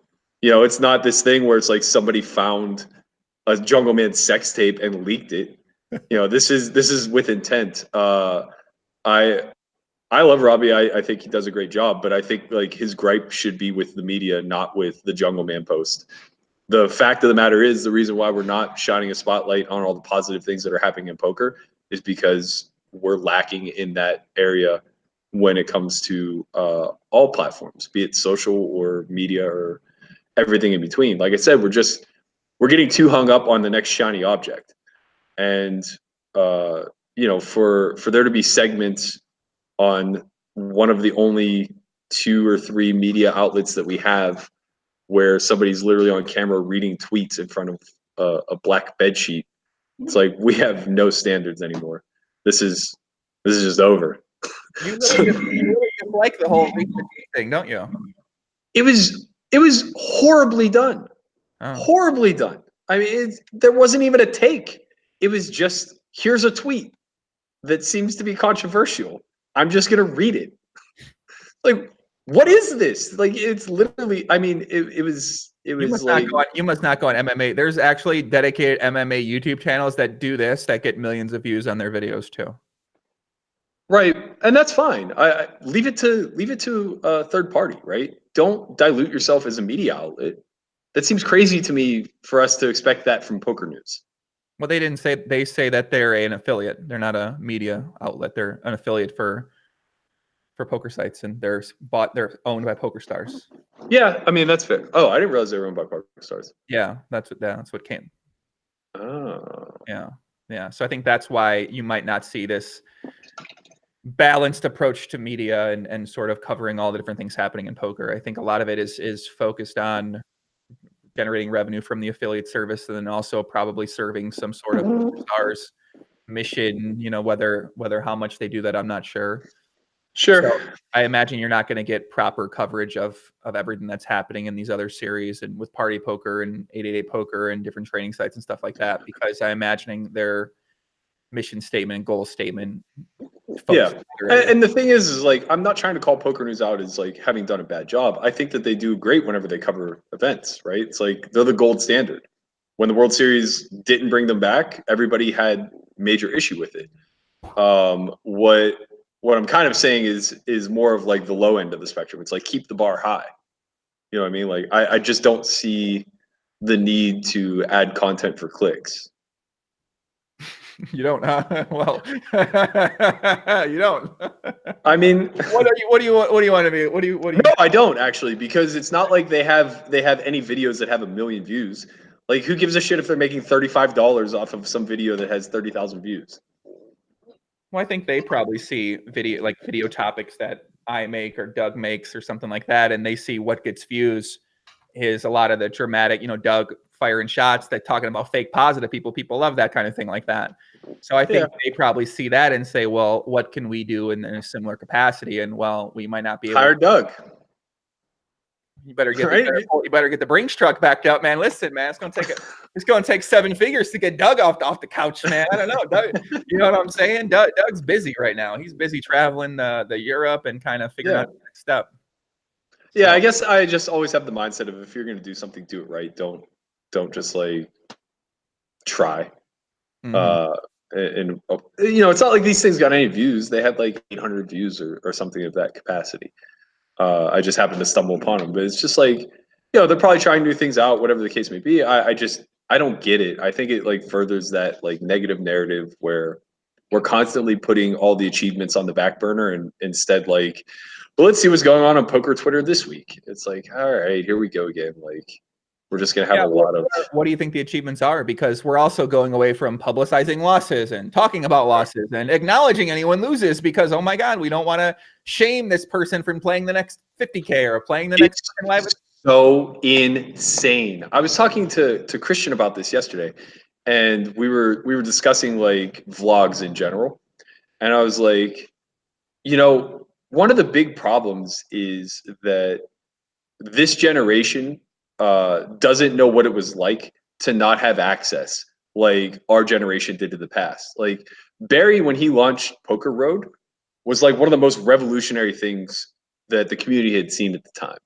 And I remember like a handful of my friends were like red pros on there, so they could like mod the forums. And it was such a big deal. Like, not only did you talk to Barry Greenstein, but like he gave you permission to be a mod. And it was just like a handful of people, right?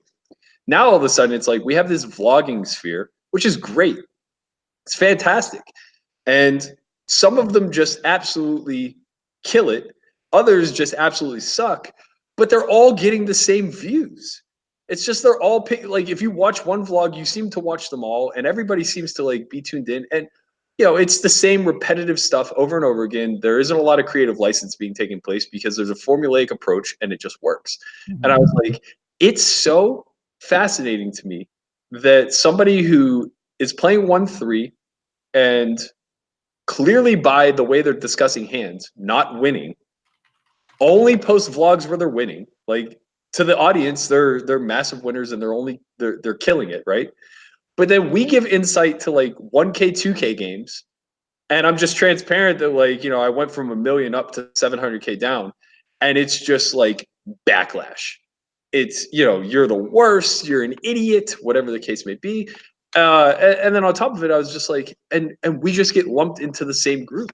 It doesn't matter if you're playing 1-2 no limit or 1K, 2K. They just see all the vlogs as the exact same across the board. And so there's just no room to buck the system and be transparent and try to switch up the creativity or the creative license or anything like that, because you're just going to get scorned and you're going to lose your audience. And I don't know what the purpose of the audience is, because to my knowledge, nobody's like really selling anything on the back end or funneling them anywhere. But not yet. That'll happen. Don't worry, that's coming. That's coming. It's going to be there'll be a movement for sure. And I mean, it should. Like, that's why we started the vlog. It was an interesting creative project that we enjoyed, but it was also like, we're starting a business, and this is a great way to educate people on what we do and push them towards our site. It made sense to put one foot in front of the other. It doesn't make sense to me to be disingenuous in a nature where like you kind of create an infallible image and do it just for the likes. But that's kind of the counterculture that we've fallen into in some capacity. So your main point is that you think that the vlogs that you guys put up should be a little bit more popular because it's something different, a different take on it, whereas a lot of the other things that are popular now are rather repetitive in the format and presentation, and not necessarily more popular. I don't think we deserve anything that anybody else who's working hard doesn't deserve themselves. But I guess I would have expected a different response. I would have expected like the insight to, like, again, going back to this, like the idea of like, we want table talks so that we can get into the environment of these big games and stuff like that. It's like, well, what if somebody's just willing to show you? And it's like, we did for 26 vlogs. And, you know, we never cracked the 10,000 sub mark, and we didn't really do all that well on the views. Last summer we did the vlogumentary, and it bombed by comparison. You know, it's like, it just didn't do well. And we put a lot into production. That was a $20,000 endeavor. And it's fine. I enjoyed it. I loved it. I'm proud of all the content we made. But it's just one of those things where it's like, I don't know what the audience wants anymore. Because I think a big reason why also is that the people who are popular now have also been doing it consistently for a longer period of time, and that's how YouTube works in terms of recommending videos and putting your updates in the algorithm in the subscription box, is that you have to be consistently doing content. So if you if you're not doing vlogs consistently, and then all of a sudden during the series you come out with these high quality things, one, you're not only competing with everyone else because now everyone else has turned up the vlogging heat that much more during that time period, but two, you haven't been consistent up until that point. So your natural audience that you maybe built up from last summer, a lot of that audience is now a viewer of somebody else. So if those people are already watching 3 other vlogs because that's on their regular burner, no matter how to get people off of that and back onto you when they become invested in these other people, I think that's a challenge right there on its own. So not only is there's more out there to consume, but also a lot of these audiences are already displaced somewhere else that's not in the solve for why. yeah, I mean, to be fair, like, we were pretty consistent across the board. Like, we averaged like a vlog every 3 weeks for the 18 months that we did them. And the summer prior, like, Jordan got second in a bracelet event. It was one of our lowest viewed vlogs. Like, people just don't care during the summer. Fact of the matter.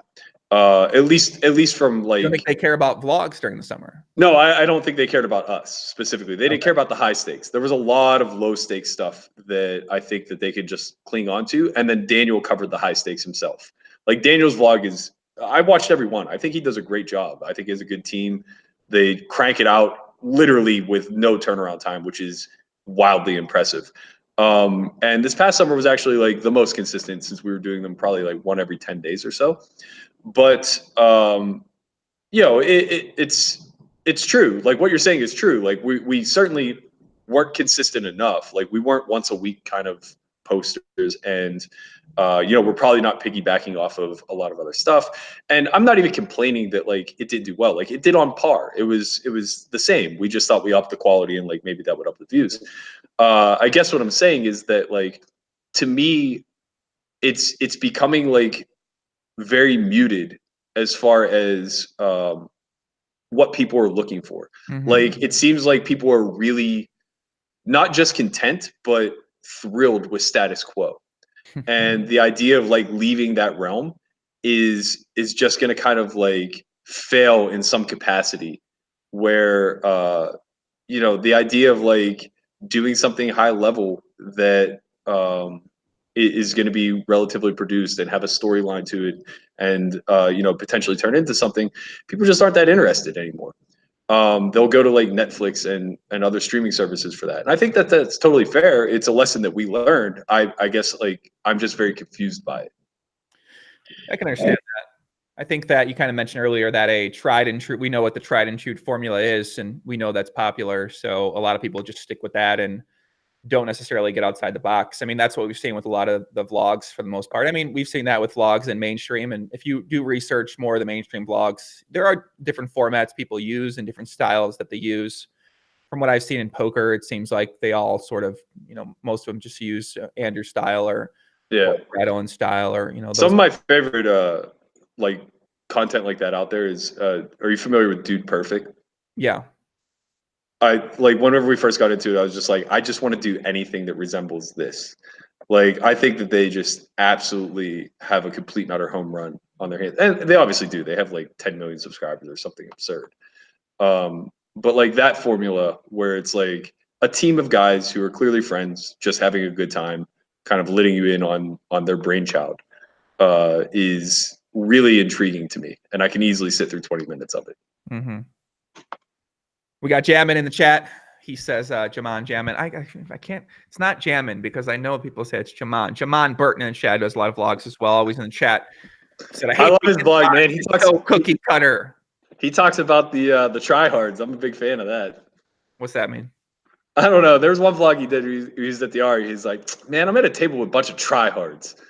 It's just like, It guys who sounds are like just a like, Fortnite term where they say sweaty player. The people who try are so sweaty, and it's oh, not. okay. And some people use it to like insult you or like kind of cuck you, and then other people use it as a way to sort of just acknowledge that you're a good player. But Yeah. it sounds like in this instance, he's using it in a way to say that people are trying to play well at a poker table. Yeah, I hate Probably just like trying to play by the book in that like art. sense. Is art a try hard? Art's my favorite. Well, we consider art a try hard. He fully king queen suited on one of those live at the bike man. I just never Bro, he forget folded that. Art's my queens. guy. I like art a lot. Definitely like I love art, man. He He's folded queens 500 blinds deep with like me and Prahlad going hard at each other. well, king queen suited, man. What's going on? King queen suited. Yeah, no. King 8 suited. The man, he's just, you know what I'm saying? I don't know. I missed art. I mean, listen, I guess there's probably a reason why maybe he hasn't been invited back to the past couple of Friday night shows and those sort of shows like that is. Yeah, but he also made all the money. So Well, like there's no room to criticize him. Maybe he's smart. I mean, yeah, let's take it for what it's worth. We're gonna bust his chops for being tight, but Art's a fucking brilliant player and he wins all the money. So like he's a hard worker too. Plays a lot online. Right. So it's like, I hope that he's willing to just like take a little bit of the pushback because in exchange he's gonna get rich. I don't care. I'm gonna talk about you folding the king queen suited on the stream. I'm going. I talk shit to him every time. Take this one for me, okay? I never give him anything. King queen suited, come on, buddy. Yeah. Sure, you made 350 million. Okay, that's cool. But give the fans a show. King queen suited. My God. Right, yeah. What's kind of your takeaways on the $1 million cash game so far? There's been 3 officially. I'm not going to count 3.5 Feldman. I'm not going to do it. I'm sorry. There's been 3, and they've gone very successful so far. Many of those clips, those hands have got hundreds of thousands of views on YouTube. The streams themselves had, the one I commentated on, the second one had what was over 11,000 people watching live. It's just crazy number to have there, especially for poker broadcast. What's kind of your thoughts on that? I think Feldman is in a really good position to kind of capitalize on the streaming game. It's like he's in a huge market in LA. There's just going to be like certain things that fall into his lap as a game runner there that you're just not going to see anywhere else. And then, being able to rely on guys like Garrett to always start games, guys like Andy. Andy's the prime example of what I mean by like you don't need to talk at the table. That kid has never said a fucking word. But is there anybody that you're more interested in watching than this guy? It's just like I fucking love Ant. I love that guy. Yeah, he's awesome. I love watching. He's I don't so know why, much fun. but I think I know why. Is because he's not. He mixes it up. He's willing to put money in, not always with the top of his range. And I think that's why we love him, man. Yeah, no, I wholeheartedly agree. Like he's so much fun to watch. He's so willing to take risks, and he never has to apologize to anybody because he just doesn't say a word. And I think that's like those are the things that we should be revering. It's why we should celebrate Garrett. It's why we should, pay attention when Feldman gets these special players to come in and they're willing to mix it up for these big games. Like those $1 million cash game lineups were great. They were a perfect balance of good plays and or good solid play and out of the box thinking. There was a lot of loose money involved. It was very little nitty play. Like all of that's fantastic to watch on TV. Nobody wants to watch top of range over and over and over again. So it sounds like you're saying that in the media, people with a platform, maybe myself, we should probably be celebrating the hands and the moments that take place on a show like a Live at the Bike Friday night game, and maybe some of the more accomplished tournament players when they take things down or play hands. You're saying those things, and I would agree with that too. My biggest issue I find, so for instance, I posted, a lot of the hands I post on my Instagram or my Twitter usually get a lot of engagement. And I don't post tournament hands often because I don't watch tournaments. Sure. So, but I tuned in for the recent, what was that Manic one? Not sure what the hell that one was. There's a lot, they all blend together in my mind. I think it was EPT Monte Carlo. Mm-hmm. And there was the 10 high hand, the Ryan Reese called down with 10 life against Manic. I post that, ton of engagement. Everyone loves it. Oh my God. Right. That it gives that extra platform. And I think people like it when other professional poker players chime in and talk about a moment and talk about a hand and help to create that discussion. I would post a lot more tournament hands, and from when I see tournaments, like there's some sick hands that go down at these final tables, but the companies don't post them, and I will never get these hands sent to me. So I personally can't share them, and I understand that when I share some of these things, they do get a lot of views, or they get a lot of engagement, or people talk about it, or a lot of retweets, stuff like that. So from my own personal standpoint, I would be more than happy to share these classic moments that do happen with a hand like the 10 high call down. It's just a matter of getting them to me, and maybe that has to do with me reaching out to the companies and saying, hey, if big hands happen, if moments happen. But for instance, also another example is that during this Triton poker thing, like the other day, I took out a clip. I just happened to be watching this, Matt, of Jungleman acting like a fucking idiot at the table. Oh my God, that was amazing. This is my point. No, so if I don't clip that out, we're not going to see it. Right. But I clip that out and I post that up there. I post it up on there. Now it has 38,000 views, and so many people are commenting on it, they're talking about it. Now people are like, oh, the Jungleman, right? They see this happen. But we don't really see anyone else doing these kind of things like that. And it's simple little things that now we know about Jungleman. He's commenting, he's doing this. That's why I think like a third-party media source that doesn't have allegiance to anything in particular is so critical, right? Like just somebody who's scouring for all these big moments, all these celebratory things, like highlighting the correct areas of the game and the arenas that we can kind of put on a pedestal. And I think like what you do a really good job of that seems to be out of popularity, or it's not the popular take, is you don't give your take, right? You're just kind of posting the hands and maybe posing some questions, or maybe just like calling the action, but there isn't some sort of like strategic take. And I think that that's like such a breath of fresh air, because though personally, like it's my job to often add a strategic element to anything that I'm commenting on, like it shouldn't be everybody's. And you're not pushing a training site. You're not trying to say that, come learn from me or anything along those lines. You're just a content producer, not just a content producer, but you're a content producer. So it's like, that should be your takeaway. It should be, hey, look at this. I saw this. It's really interesting. I think you'll find it interesting too. Let's kind of watch it together. And I think that's why your UFC thing blew up so well. So you're not an expert on UFC. It was just more you're turning attention to like, hey, look at this, and here's all the subtle nuance that they're not telling you. Right. Yeah, I think that's what I tried to do with with a lot of the hands. Even if it's PLO, I don't really try to give it sort of this strategic input, because I like to leave it more open-ended and get people's opinions on things and sort of just present it and in a humorous sort of way that maybe has a little bit of, okay, watch for this and then give me your take on this sort of thing like that. And I do think that most people in poker seem to have this incentive. I mean, I wouldn't say most people. Most people that are willing to speak up on certain things usually have an incentive to sound knowledgeable or smart about a particular hand or a particular subject in poker, because they're affiliated with sponsorship of some nature. And the better that they look and the smarter that they come off. Yeah, that's why I have that's why I take issue with like the poker guys doing all these high stake hands. It's just like, you're not qualified. I'm sorry, you're just not. And it's frustrating because you're making a lot of assumptions for high level thinkers that you're just going to be wrong, and now you're misleading your audience in a very tremendous way. It'd be way better to just pose questions. And it's very simple. You can break this down to a very simple metric, right?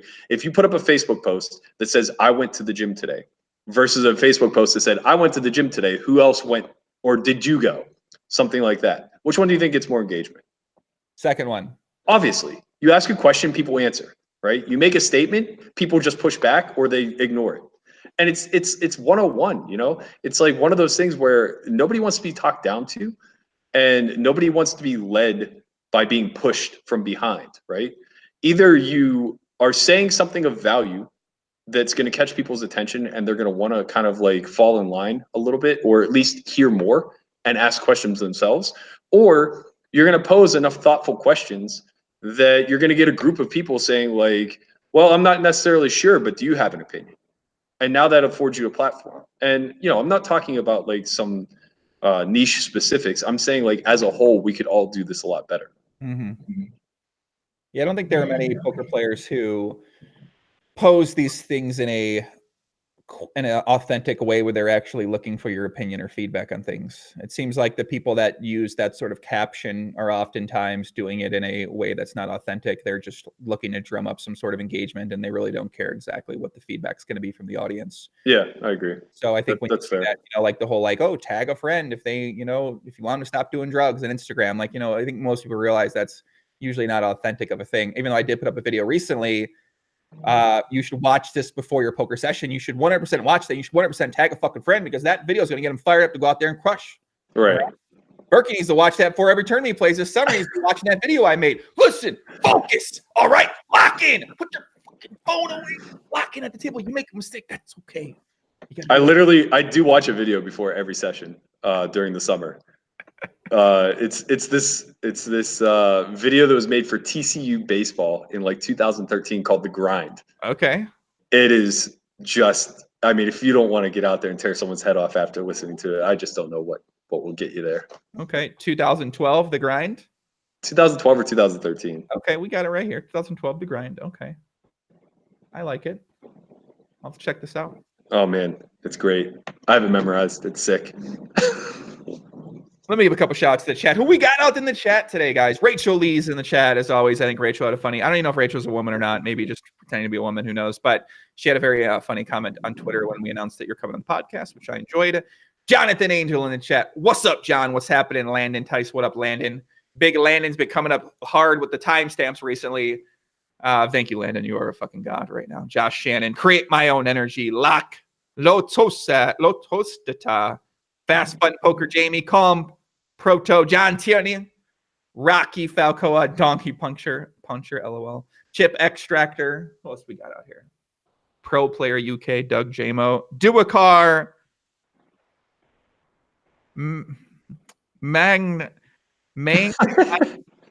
how the fuck? Manghnaani. Mangani? I think it's fine. Is MANGH the first syllable, or is it MANG and then HNANI is the last one? I'm not really sure. I would wager the H is silent. Mangnani. Okay, that makes more sense too. Dennis Stepkin, Bob S, Travis Torelli, Glazed 420, Javis 586. Rachel Lee's, I'm a woman, Poppy. You'll see one day when I chase you down a hallway. Now listen, be careful, all right? Don't do anything too out of line, all right? Gus P, that guy. Yeah, okay. It is what it is. Whatever. Let's talk about some other questions. I like this new thing. Barry on the podcast yesterday, like Alex's girl would chime in and she would say something. He'd be like, whatever. And then he would just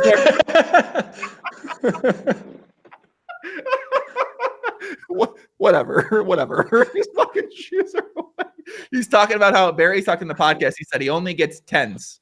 Sure. He said, I only date 10s. I only date really attractive women.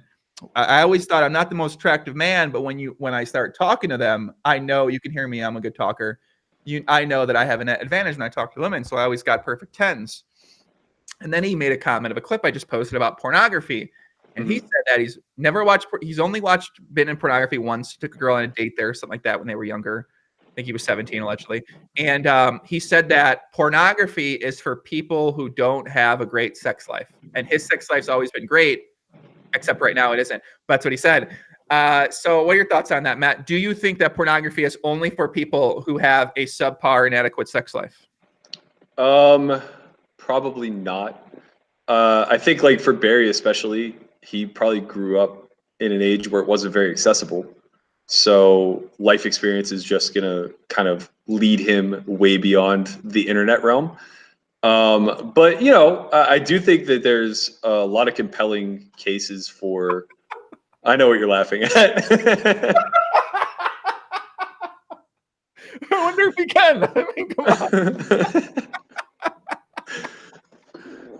Gotta keep this PG-13 or YouTube's gonna take it down, man. Okay, go ahead. But no, I do think that there is a case for you know, that too much porn can be kind of destructive.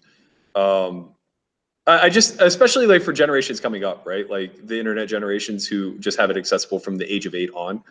I can imagine that it probably warps and manipulates their sexuality in some level of capacity.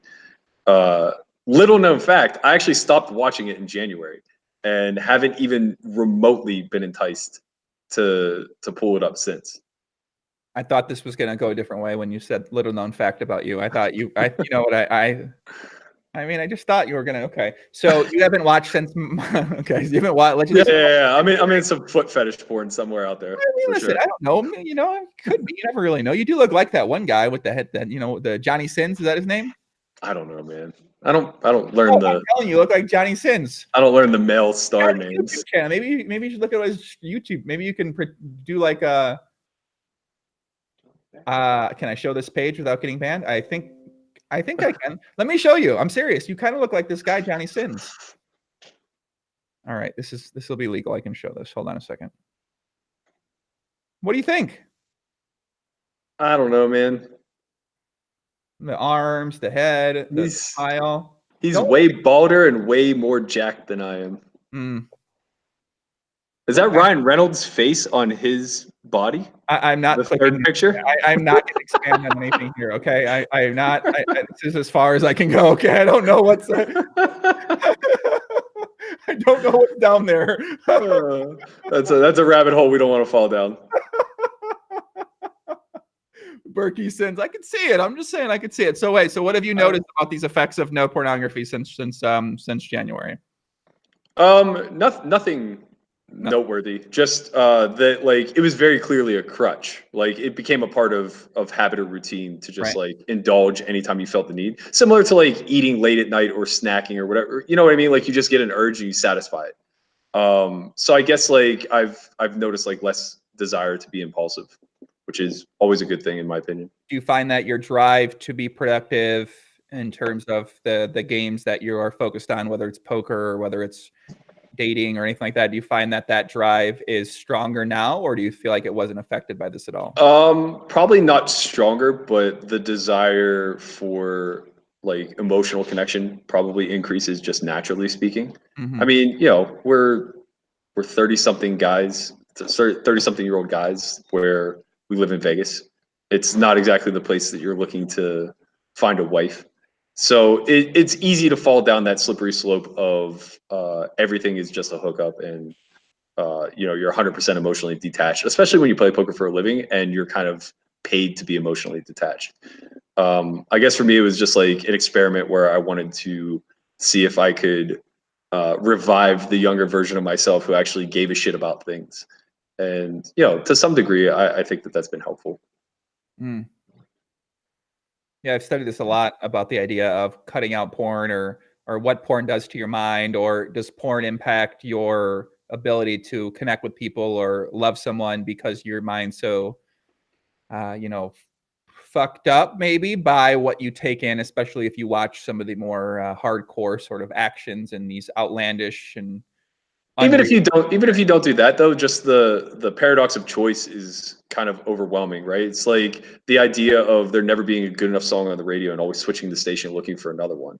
It's the same thing, right? It's like you're into brunettes today, boom, you have one. You want to see an Asian girl, boom, there's one in front of you. So now all of a sudden, like you kind of take that world look outward and it's like nobody's good enough to date, nobody's good enough to commit to long term because there's always something better around the corner. Yeah. Yeah, I think that's something that people talk about a lot too. And I've been watching one thing recently about quitting social media altogether by Cal Newport. He's got a new book that talks about that. And I like Cal. He's a really intelligent person. Yeah, it's kind of tough when you think about quitting social media when your business is based on social media. Using that, especially for yourself or myself, where a lot of what we do is content or a business, so you want to promote the business. So the idea of quitting social media does sound quite nice, but I think there are more positives. And he sort of talks about figuring out ways to understand that these are games designed for us by very smart people who are making billions of dollars with this game. And we can either be an unknowing participant of the game, or we can understand we're playing a game and then try to figure out, okay, well, how can we not have this take over our lives or ruin our lives in ways of that we want to. So whatever we decide we want to work on, we decide what we want our priorities to be. And if these games or if Instagram's getting in the middle of these main priorities, well, then the ability to recognize that and try to understand that and then say, okay, I want to only use this type of way or quit altogether and then focus on what my main priorities are, whether that's family or poker or whatever your job is. Yeah, I think it's important to have a strategy. and not let it engulf you. I think, you know, for me personally, like I default to regiment. I find a lot of comfort in discipline and being able to not restrict myself from things, but basically be able to do things that are in line with my goals and my bigger outlooks. And I get very uncomfortable when that's kind of stripped away. And that's where I'll default to simple engagement, be it social media or even like texting people incessantly or whatever the case may be. I think if you're able to distract yourself with productive habits and hobbies, then you can take a strategic approach to social media and actually not just derive value, but also provide value. I think that's like probably the biggest reason to be on there is because you feel like it's a platform where you do have something to say or something to demonstrate that can be helpful to a large group of people who are looking for that type of thing. Mm-hmm. So is that the strategy that you try to use when you use something like Twitter, when you do chime in or make a point or talk about something poker related? Yeah. I try to avoid the desire to impulsively tweet emotions or feelings. You know, like you're probably old enough to remember AIM and the away messages. Man, I think back to like my high school and college days of like what those away messages looked like, and they were just so bleak and emo and like, you know, you're going through the growing pains at that point. You're just driven by your emotions, and every time something bad or good happened, it was like going to be written on a wall somewhere. And I just don't think that's valuable to anybody. I don't even think it's cathartic for yourself. So I think it's a lot better when you're feeling that way to kind of be introspective, arrive at something larger, and then maybe come away with a big takeaway that's worth actually posting. Mm-hmm. Yeah, I think the first instinct for a lot of people is to put it out there and complain rather than sit there and contemplate, think about it, or talk about it with a friend. And I guess their way of doing that is put it out there, and that's their way of maybe communicating with a friend. And I guess we could debate if that's the best method or not, or if that's the best way to evolve that thought, or maybe I think often like social media personalities feel like they just don't really develop deep relationships because they're accustomed to their audience being or fulfilling that sort of void. And so their actual quote unquote close friends are still rather shallow in nature. And they feel like they're accomplishing just as much by putting it out there publicly as they would by sending a text to somebody.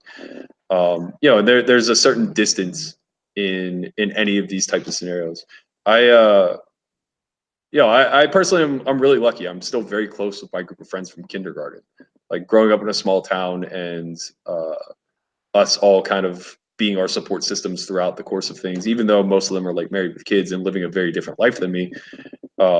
You know, we're still contacting one another on the regular and wishing each other well, and you know, and just ensuring that everyone's doing okay. That's really critical to have is some level of support.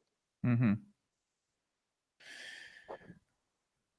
So you think, I guess the idea of supporting those friends is you communicate with them, you check on them, you ask them what they're doing, like what sort of, because this is something I always think about too, is that people I've known from my past life, it's like our conversations aren't very deep oftentimes, and then eventually they stop happening because it is that's all it is. It's like, oh, what are you up to? Oh, no, okay, cool. You know, it doesn't really go deeper than that or expand farther than that. So when you think about yourself and your own relationships, how do you take them to another level outside of just, you know, what's going on with you as a repetitive sort of conversation starter? It's really funny you say that because I often feel guilty because I don't text and call my friends nearly enough. And I feel like I'm always the one pulling the I'm busy card and you know, not really engaging in the shallow conversations. But then I think about what happens when we all get together and it ends up being just like a few beers around a fire or, you know, getting dinner together or whatever. And the conversation evolves very quickly. And it does turn into this like, hey man, can you believe we're in our mid-30s now? And like, you know, your daughter's so big. And you know, it eventually goes down a path where some depth is reached and you rekindle that closeness and you kind of understand that you're there for one another. So indirectly, you just made me feel a lot better about some of the guilt that I carry around because like I don't always pick up when they call and I don't always shoot the text. And it's a lot of that resistance to small talk. Like life's short, and especially when you're already close and tight with somebody, like building a relationship or maintaining a relationship through shallow small talk to me is very disingenuous.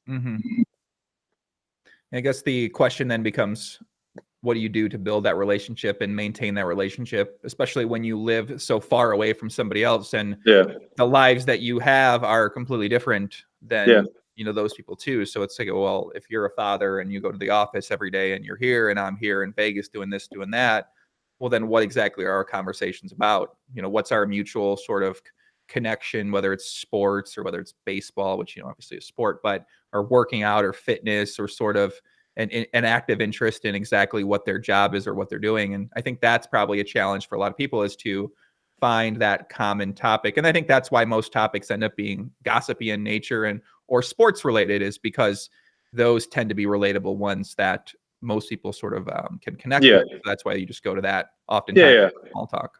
I think it's one of those things where it's like, as long as you're making a conscientious effort to see each other when feasible, even if it's only once a year at holidays or once every 18 months, whatever the case may be, whatever each other's lives afford them. When you get into person, how quickly like you just become family again, I think is like pretty good indicator that the in-between bullshit isn't necessary. Mm-hmm. How often are you going back to see those people, Matt? I used to go back 4 times a year. But that was, my nephew was younger. He was still in high school. My grandma was still alive. So I enjoyed spending a lot of time with her. And a lot of my friends were still back in Pittsburgh at that point. Once she passed in 2015 and my nephew graduated high school, I started only going back like maybe once a year. And I actually haven't been back for like 10 months. So I'm due to get back again. But I do like carry some guilt over it because I love home so much. I never thought I would stay in Vegas. Like, I miss Pittsburgh through and through. Unfortunately, like, Pittsburgh's just not the place to be a 37-year-old single dude who like isn't looking to live a traditional life anytime soon. So it's a great place for me to visit. It's definitely not where I need to be spending all my time. Let's get on some poker subjects here. I know people out there love this kind of stuff. This is the kind of things I'm personally interested in, but I know a lot of you guys want to talk some fucking poker. So, yeah, a couple poker things. Make a clip or two here, and we'll get a little better for poker. Some at 53 events coming up this summer. Yep. What's the preparation like? What? How are you getting ready? How are you preparing thy mind, thy body, thy soul? What are you doing for it? So I probably started like really diving into prep early April. Okay. I took a trip to Florida and then to New York City for a week for this documentary I've been training 6 days a week, morning every single day. It varies. It's between 7 o'clock and 9 o'clock each day. So basically every other day I go at 9 or 7. Morning routine, solid, wake up, listen to Prime Mind, sit in the sauna,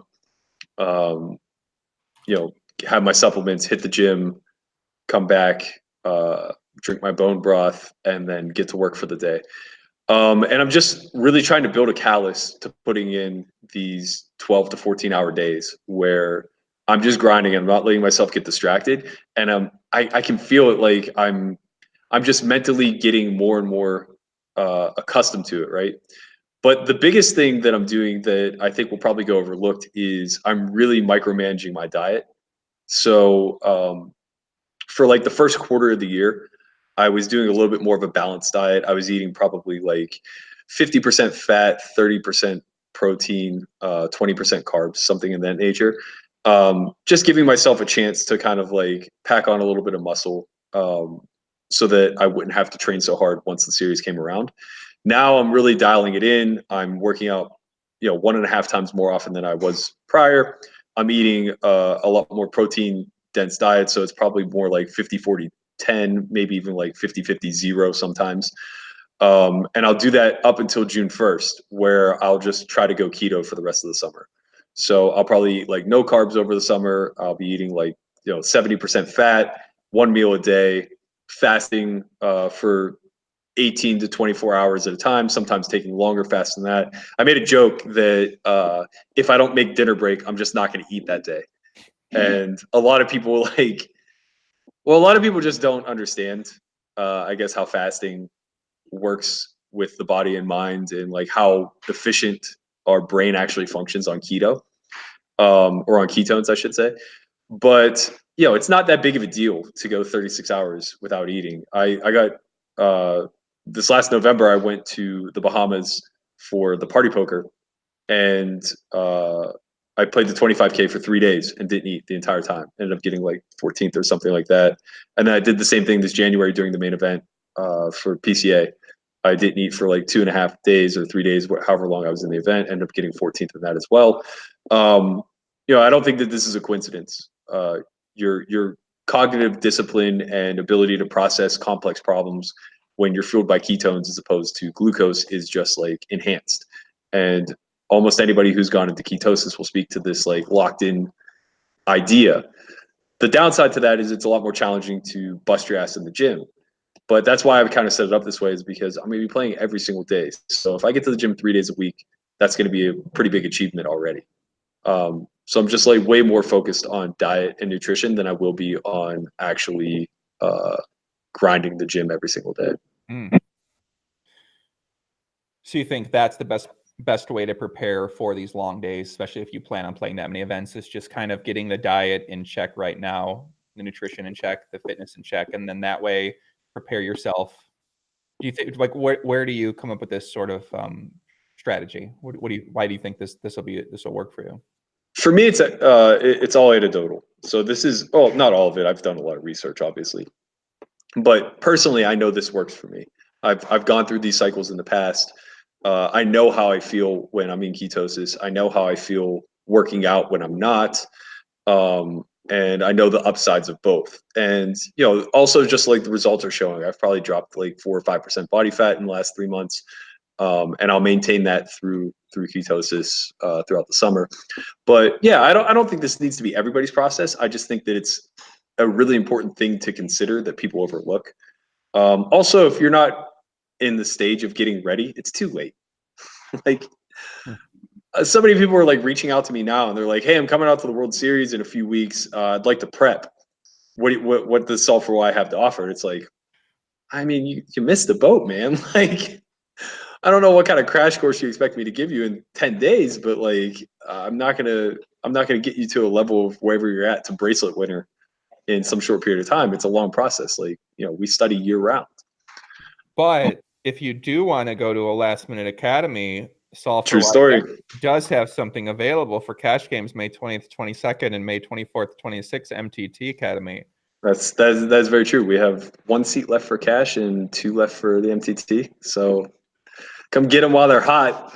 For what it's worth, I actually do think that's a great way to prep, not just to push our own product, but more so for people who feel confident in a strategy. It's a good way to dial in and kind of cut out the bullshit.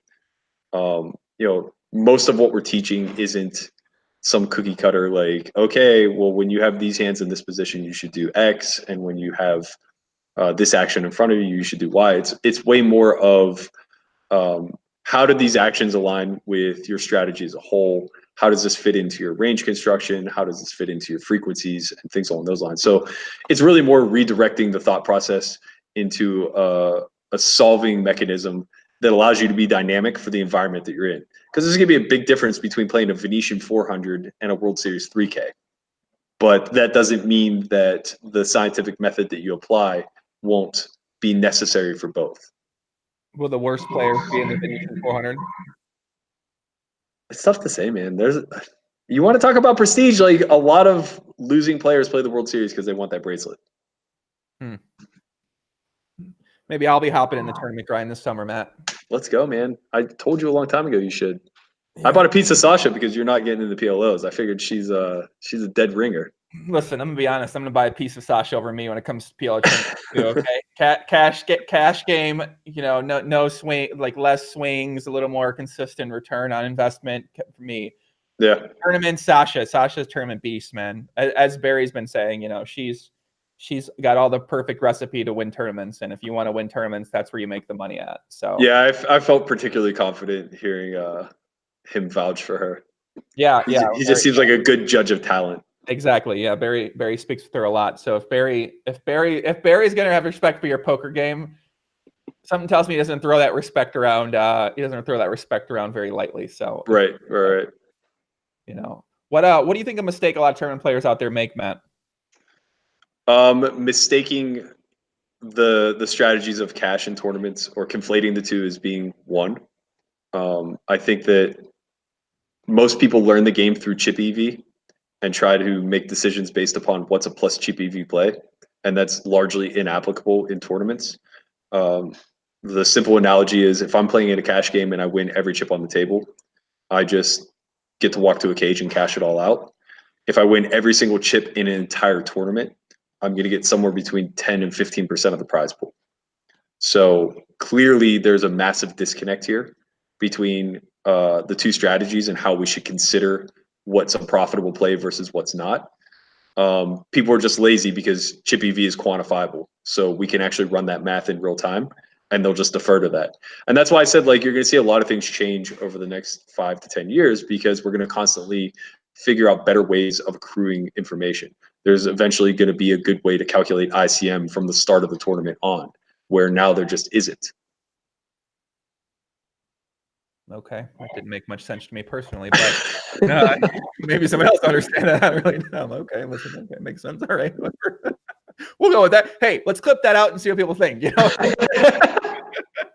All right, let's go. You know, it makes some sense. But okay, what do you think of mistake cash game players are making, Matt? Cash game players. My favorite questions. Now, I love these questions. I just like seeing what the answers come from these questions now. I think the majority of cash game players are too risk averse. They are too afraid of being wrong. They're too in the box. I think the majority of them are not doing enough in deep stack games to take advantage of the huge mistakes. So I think there's a certain laziness to having a canned strategy that people gravitate towards, where it's like, well, this is what the book says to do here, so I'm going to just abide by it, despite the fact that I can see that this guy's absolutely punting in this spot, and I could justifiably deviate off of equilibrium here. It's like, first of all, you're probably not as familiar with equilibrium as you think you are.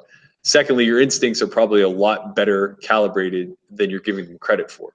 So I think like just having some level of self-trust and the willingness to get out there, put yourself on a limb, make a 500 big blind potential mistake. Not a 500 big blind potential mistake, but play a 500 big blind pot. Big mistake right there. Yeah. Play a 500 big blind pot where it's potentially dangerous, because if you're wrong, it's going to be painful. Well, I think we all understand why players you don't do those things is because the time that the sample size playing live especially is not very big, and the times that you do make those mistakes and they're wrong, some people want to go kill themselves and jump off the bridge, sort of thing like that. So they sort of think about that feeling and say, well, I don't want to do that again. If I lose 500 big blinds here, it's just too hard to make it back. So but it goes the other way, right? The solver is going to encourage you to make these big 3-barrel off type spots when you're 500 blinds deep, or these big check raises on the river, or whatever the case may be. And you're going to be the one in game looking this guy in the face, knowing that he's imbalanced to value. And you're just going to pull the trigger anyway because it says to. And that's really difficult to recoup. So I obviously presented it in the most risky way, but it goes the other way too, where it's like you could just wiggle out of a lot of really, seemingly cooler spots just by looking somebody in the face and understanding they don't have it in them. You said they don't have it? They don't have it in them. Like to be bluffing. Right. Yeah. That's probably something you run into all the time. People don't think you have it in you to run that bluff. Oh wait. They don't think I have it in me to ever have value. You do you ever have a strong hand? I don't know. When I do, it just loses, man. I just win all the money with no hands. Yeah, every time I have a good hand, it's another bullet point pot that's being posted on YouTube with $600,000 pot played. Berkey has top pair top kicker versus 9 high, no pair, no draw. Yeah. Does that ever impact the in moment strategy that you have when you do play some of these pots on a live with the bike? Do you ever think like, well, if this fucks up, then it's going to be all over the place? And no, I'm a firm believer that any publicity is good publicity. Although I've wavered on that point a time or two. I don't know. There's some publicity lately. Do you really want to have a picture of the Coke can at the pool? Did you post a picture at the pool? Did I miss it? Man, I had such a good one drawn up. It was gonna shut the internet down, and I couldn't curate the prop necessary. But I was gonna go lay by the pool with a giant black dildo running down my leg with just the tip showing. Right? Right? That would have done it. That would have just shut down the internet. We could argue that might have been the best thing for your business to do, is to post a picture of you with a black dildo in your pants, take on the Negreanu pool challenge. Man, I totally agree. I completely agree. I blew it. Time passed. It was too long. Is the moment gone? Are we done? Is the moment? Yeah, I think it. Yeah. I kind of. It has like a 4-day shelf life. I think it's surprisingly a longer shelf life than most, but I think the Jungleman, and even that's sort of, that shelf life's kind of ending here a little bit too. I got to tell you, either Jungleman has some hidden talents, or that director was just like really good at his job. Because if you didn't tell me that those were Jungleman in some of those scenes, I would have thought for sure they had a stunt double in there. You didn't expect that sort of talented lovemaking in the bedroom? It was shot incredibly well, like the whole thing. It was shot very well. I looked at the guy who shot its Instagram, and he seemed like he's a pretty legit guy in terms of producing and filmmaking. Makes sense. Like that. Yeah. Do you think that maybe we should recreate this in some capacity, where maybe we find a woman to be at the game, and then there's the guys, and maybe you do the thong dance? I don't know. Yeah. Once again, I pitched this to our production crew. They're by trade. You pitched what? Doing a spoof of the Jungleman video. Where it's you as Jungleman? No. God, no. Like either a girl or an animal or something like. Whoa, okay. It's got out of line fast. All right, an animal. Okay. Yeah, you get like a puppy or something, something completely ridiculous. Okay. The Pigtails, our production crew, is a comedy crew by trade. They go by Cook Street. So like obviously they're always all in for these ideas, but they're so fucking busy. Like we're literally backs against the wall trying to get this documentary done by August 1st. So it's tough for me to just say like, hey, you guys got a few hours to pull aside and recreate this wild softcore porn poker video. Yeah, I will not be a part of any recreation of this softcore porn poker video. Disgusting. You could cast it though.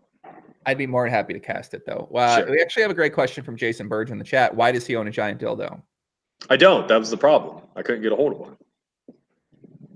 You're leading me to believe a smart man like yourself couldn't find your way to the local sex shop to buy a nice big black dildo. Oh, I certainly could have. I just wasn't going to do that. I was just trying to purely get one, second-handedly. You couldn't ask Christian to pick it up in between sessions. Christian, can you stop by? Can you stop by that shop, please? Christian, go in there. He'd represent us. He's got that Dominican swag, man. He doesn't give a shit. You don't care, man. He'll go in there. What's the black? This for me, baby. What are you talking about? Shout out to Christian, by the way. Always doing good work. Always on the grind. Me and Christian are taking a little trip to the mall sometime soon, Burke. Oh, yeah. I'm in, man. Let me know when. I do World Series shopping every year right before. Okay. I think we're going to go the 23rd, maybe. Okay, that sounds good, because I told Christian, because someone said something about his outfits. I said, listen, bro, we'll go to the mall. Let me get you fitted up real nicely with some clothes, and boom, he's going to be set out there, man. He's going to be. Believe it or not, like he used to dress to the nines.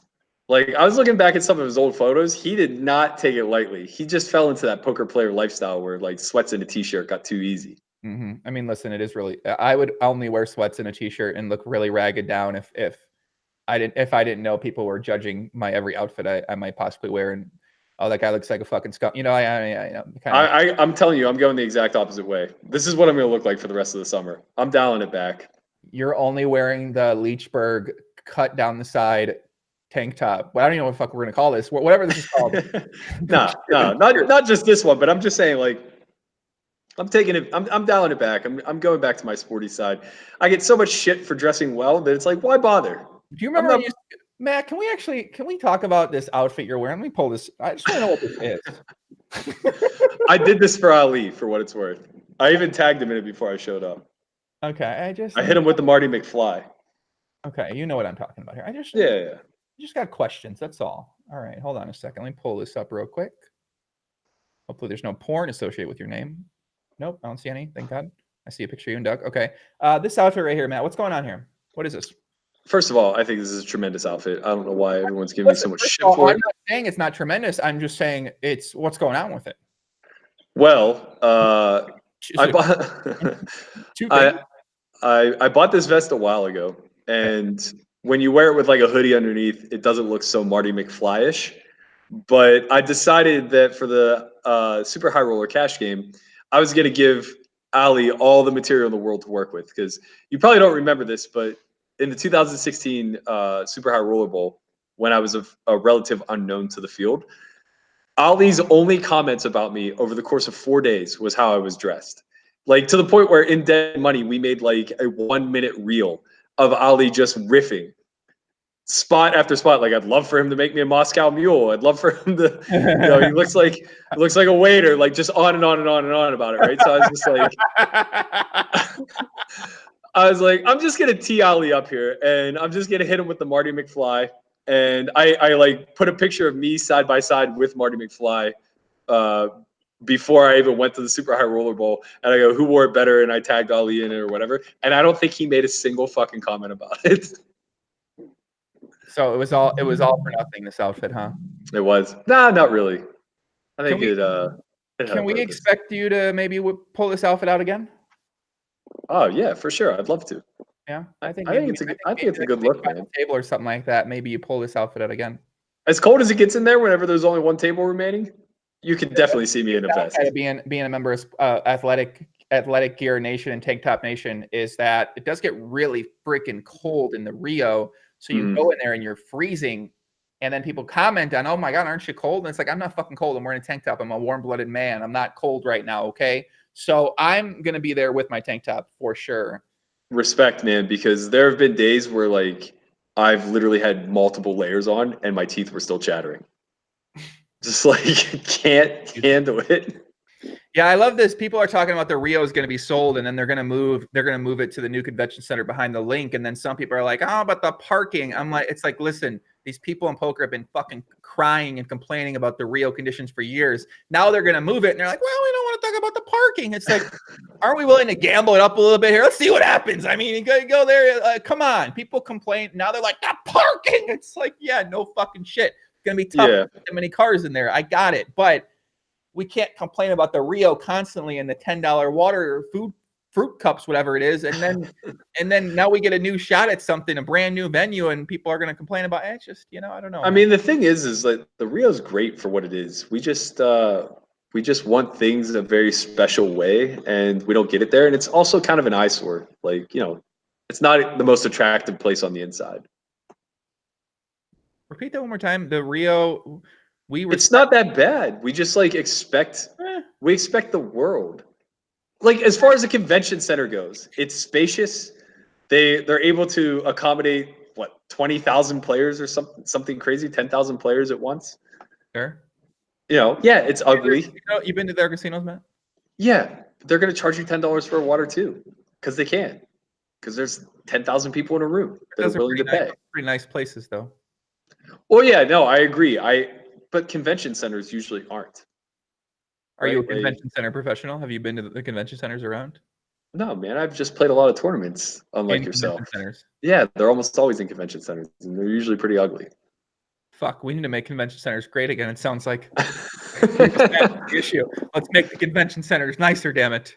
For what it's worth, the Caesars one, oh no, never mind. That was the Venetian. The Venetian's convention center is gorgeous. The one that they held the tournament series in last year. Mm-hmm.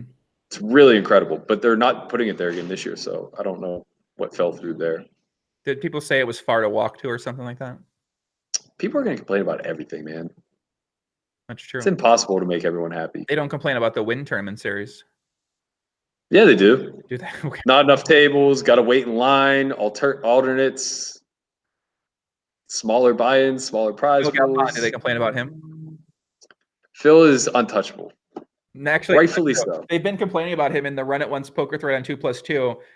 These people, I imagine these people are never going to go on Run It Once poker ever, but they have such these strong outrage opinions on what's going to work and what's not going to work. And these people probably don't even play poker much anymore or ever played poker. But these are the loud voices in these sort of community threads.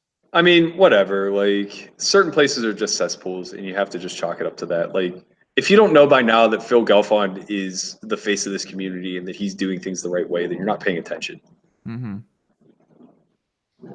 When does Run It Once come to the U.S.? Never. Probably Fast Fun Poker. I mean, let's be honest here. Never. Not anytime soon. Yeah, that's truth. I don't think so. Let's get some questions from the chat, guys. Kevin Berg off to work. Cheers, boys. Cheers, Kevin. Who's got a question in the chat here for young Matthew Berkey and myself here? I'm looking at the list, running through the content. Let's see what we got on there. World Series Poker Prep. Mistake term players make. Mistake cash game players make. Do you prefer jelly? Oh, yeah. Question from Twitter. If Berkey could choose his dream 6 max table for Poker After Dark with max 2 fun players, who would he choose to play with? Oh man. Okay. I'll knock out the non-fun players first. Actually, they'll all be fun. Definitely Garrett. Me, Garrett, myself. Or sorry, me, Garrett, Roy Cow, for sure. Maybe one more elite player.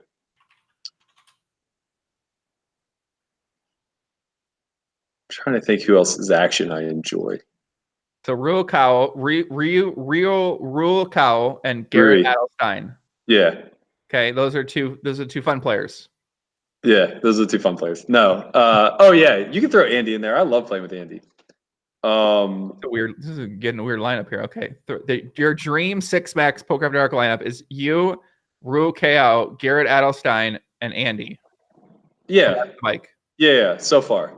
Okay. And then yourself, and then who are the other 2 people? The other 2 people would be Rick Solomon and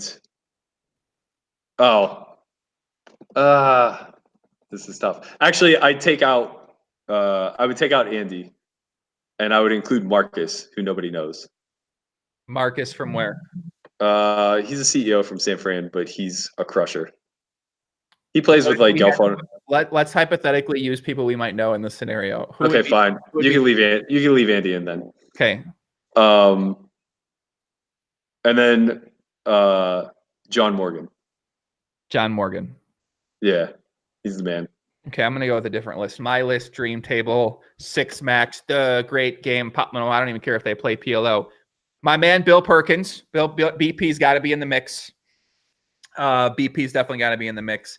Do we want Randall in there? Probably not, even though he's going to bring a little outlandish play to the table. We need Sam Farha. Sam Farha's got to be in the pot of Omaha. You know he's not going to be folding many hands pre-flop. Sam Farha, of course, is going to be in my final 6. Out of respect for history, Tom Dwan's got to be in that game. Berkey, you got to have Tom Dwan in the pot of Omaha game, right? Dream table. You know what else we're putting in there? Phil Ivey. Listen, man, I'm ready to compete, Berkey. I'm not coming here not ready to swing some fucking. I'm ready to swing the bat. All right. All right. Phil Ivey, Tom Dwan. Who was the other person I said? Sammy Farha. I feel like I'm just in 2007 here right now in my life. And and then my man Bill Perkins. And then if we had to put one more fun player in there, I think should we put Doug Polk in there? You know, listen, he's not a very experienced Pop Omaha player. Maybe Doug Polk might be the second fun player in that lineup, even though he ain't gonna be that fun, but he might be mixing up. How are you gonna leave out Aussie Matt? Where are we putting him in here? Where wouldn't you put him in? Is he the make room? The dream lineup. Do I really want to play with Aussie Matt? I kind of do want to play with Aussie. This game, I'm gonna have to play really tight in this game. It sounds like because it's gonna be a lot out of line. I'm trying to make it more where it's not that out of line, but the lineup we're building is very out of line lineup here. That's gonna be a lot of pots pre-flop. Poker Sasha. Joey doesn't want me at his table. Listen, I want Sasha in that game somehow, man. Sasha, Tom Dwan, Phil Ivey, Sam Farha, Bill Perkins, and myself. That's the 6 I'm going with. A 6-scanning lineup. And if we had to have a couple more seats, I'd put Aussie Matt, Gus Hansen, and we throw Doug Polk on there. All right. 9-handed PLO. That sounds like the fucking nightmare of all nightmares. You're right. Let's take out the 3. I mean, this is a tough one. Luce Leon, Dan Bilzerian. I mean, there's a lot of options. I'm going for more of the historic. Maybe Perkins has to go out of that list. That's a good point. Let me go find some questions in the chat up here. Joe doesn't want Sasha at the table. Of course I want Sasha. I'm going to crush you, Sasha. What are you talking about, man? I'm ready to compete. Come on, Paul T. Hey, Matt, what are the most important things to go from being a strong mid-stakes grinder to a strong high-stakes grinder? I would say that first and foremost, you need to shore up your strategy to a point where you're confident implementing it in any lineup. And then from there, the next level is just mental game preparation. The stronger you are mentally, the more calloused you are, the tougher you are at taking beats. The easier it'll be for you to be creative and kind of withstand all the variants necessary to crush. Is there an actionable, implementable thing they could do maybe today that maybe puts them on that right path or leads them to the right direction? Not an easy one, but yeah, I would say like kind of just sit down and, you know, ask yourself the right questions. So I would personally just like go through the scientific method of solving problems, right? So start with some sort of hypothesis, figure out the best way to test it, be it through experience or through solvers. Come back, re-examine your results, figure out if they need to be refined or completely dismissed. Rinse and repeat until finally you just arrive at some sort of conclusion that it's like, okay, I think that this is good and I can apply it. Okay, another question here. Ask him the highest stakes cash you can beat online. It's a dumb fucking question, but maybe I'll have a good answer for this one. I haven't played online since 2011. How the fuck would I know? Thought process and his nines full fold on the river in the PCA. Did he just put his opponent on an exact range and determine he was beat, or just instincts, betting pattern, interesting hand? Isn't that a hand that Doug made a video about? Yeah. Okay. So the guy had the flush, right? Yeah. Okay. So this is probably a good example of like how you could ask a better question. Not to like take shots or anything, but it's like, what do you mean by did I put him on an exact range? Like that's what we do. And it's not going to be exact, it's going to be inexact. But effectively, when the river had run out, he has absolutely 17 hands that beat me. 17 combinations of hands that beat me. Ace, king, kings, one combo of ace nine, ace jack, and some combinations of pocket jacks. And given the betting patterns that took place, I check raise flop and then check call turn. It's very improbable that he's betting the turn with a hand like king X of spades. And there isn't really much incentive for him to bet other good spade draws like queen jack, queen 10, jack 10 of that nature, because when I have worse flush draws, I'm just going to fold. So the only hands that he's really quote unquote bluffing with on the turn should be hands like 7-6 of spades, 8-7 of spades, maybe depending on how wide he's opening, like 7-5 of spades, whatever. So he might have like 4 or 5 combinations of flush draws on the turn that are betting. The rest should just be exactly ace X or full houses. So I check call. On the river, he chose a fairly large bet size on the turn, which is why I'm saying I wouldn't continue with very many of my bad flush draws should I have them. And then on the river, I make a lot of flushes here. If I had the king high flush on the turn, I would check call, and then I would just check the river, of course, because he could be full. He chooses another very large bet, which represented, I believe, like 2/3 of my remaining stack. Yep, you got and if I 81K left, 170 to call, pots 520 after his bet. Yeah, so he leaves me with like 110,000. So the difference between folding and calling would be the difference between me having like 40 big blinds versus like 15. And I just wasn't very confident that he had a flush here very often. And I was extremely confident that he had 0 bluffs. Just given the line that was taken, his only natural bluff would be a hand like queen jack of hearts or jack 10 of hearts. And I don't think he has an incentive to bluff those hands on the end. So it just became a matter of my price versus my position in the tournament. And it's like I'm maybe making a break chip EV call at that point anyway, because I think he only has like 4 combinations of flushes. I think he has 17 combinations of full houses or better. And I'm getting laid like 3-1, give or take. So it's like maybe dead even chip EV wise. And since it's a tournament, preserving my stack is really critical. So I just made what I felt to be a very confident fold. I'm still really confident in the fold, despite the fact that he had a hand I didn't give him credit for. Whatever. It's like I can only make assumptions that he's not making big mistakes there. I was wrong, and sometimes that's going to lead to you folding top of range. But I was also chip leader like 20 minutes later, for what it's worth. Did Doug make a video about that? No. Oh, okay. He was also very vague in the video he did make, that he didn't really acknowledge the combinations of hands he could have that are better. Like he never actually said like, yeah, there are 17 combinations of full houses or boats that are logical in the wind's range. He just kind of said like, he has some good hands on the end and he has some worse hands on the end. I wish Doug would have made a video about you being chip leader after that too, but I mean, I don't know. It doesn't make it out. Make a video like that. Zach Patterson, what is Big Bet Berkey's favorite skill learned from poker that applies to all areas of life?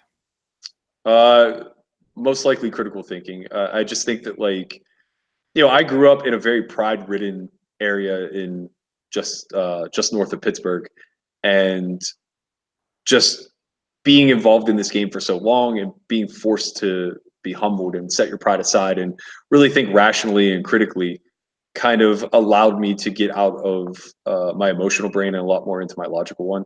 And, that's just an invaluable tool in any aspect of life. Why do you have 4 heads of Kristen Soto behind you? So when we first started the academy, one of the topics we talked about was pain threshold. And at low stakes, I think this is very much a thing. Like people are just very risk intolerant, and they're just like not willing to commit a certain amount of money with a certain class of hands. So we basically talked about finding the ways to leverage them into positions where they cross their pain threshold and just can't really commit to the hand any longer. So that's a visual representation of Kristen being in no pain all the way up to full pain. So he's the same no matter what. It's hard for you to see. Here, I'll show.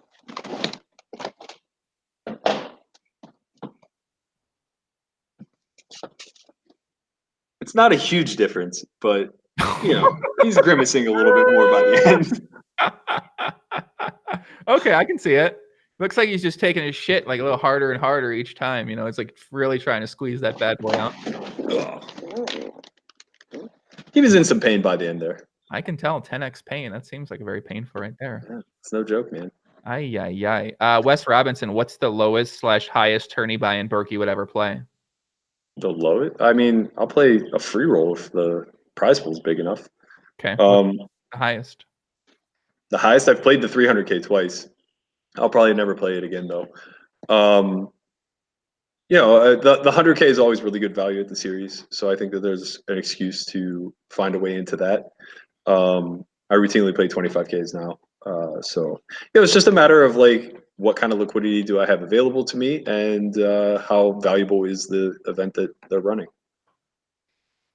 Another question from Twitter. By the way, I'm asking. I want to actually say his name because he asked 3 questions, and I just appreciate him contributing the questions on Twitter when I ask people want to ask questions. So I do want to acknowledge him real quick here. Hold on a second. How is that? Some guy trolled and he's getting people talking about it. His name is. Where'd it go? Maybe not, buddy. Maybe you don't get this one, man. Here it is. Jake Sharp 12. Jake Sharp 12. Thank you, Jake Sharp 12. Jake Sharp 12 asked, what bankroll management strategies does Berkey use for high stakes? How is this affected by him being backed? So I guess it's easier to answer the second question prior to the first. When I was backed, I was basically so I didn't have a standard backing deal. I think most people think that like all deals are just 50-50 with makeup, and that's just pretty hard to come across, I think. You couldn't really expect to start a business, have somebody put up all the capital and just split the profits, unless you had a very, very, very particular set of skills that was worth them paying that big of a cost for. So I actually had a 20% free roll, not free roll. It was an 80-20 split with makeup. But on top of that, I had skin in the game. So I had anywhere from 10 to 20% of my own that I invested into the fund. So I was generally playing for somewhere between 20 and 40% of myself, depending on how big the stakes were, how much exposure I had to the bankroll, et cetera. Like I got diluted way down whenever I went on the big upswing or a big downswing. And then I was able to like kind of reinvest whenever I went on the big upswing. Now that I'm not backed, I basically just try to figure out the best ways to lower risk of ruin. And it's hard because when you're talking about playing like 300, 600, 1200 or larger sometimes 1K, 2K, I may not ever have enough money in a lifetime to be properly rolled for that. So it's ideally what you would like to do is dilute yourself down to a position where your exposure is comparable to what your normal stakes would be for your bankroll. So, for instance, if you have $1 million, you should be very willing to have like 10 to 30,000 exposure at any given time. That's not really going to hurt you, and you could take shots with like 50 to maybe 75K exposure at any time. But like what you don't really want to do is like put 10% of your net worth into any investment.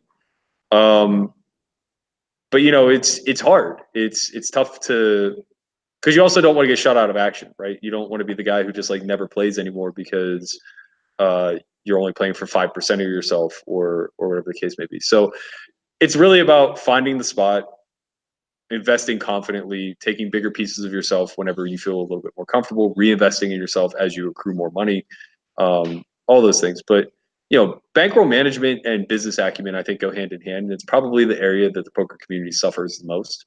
I think that they think that there's this nice little template that everybody could follow. Oh, have 100 buy-ins for your game or 1,000 buy-ins for your game, and yada yada yada. But it's like you really should have an intimate understanding of how risk of ruin works, how skills are kind of valued whenever you're developing a business of any sort.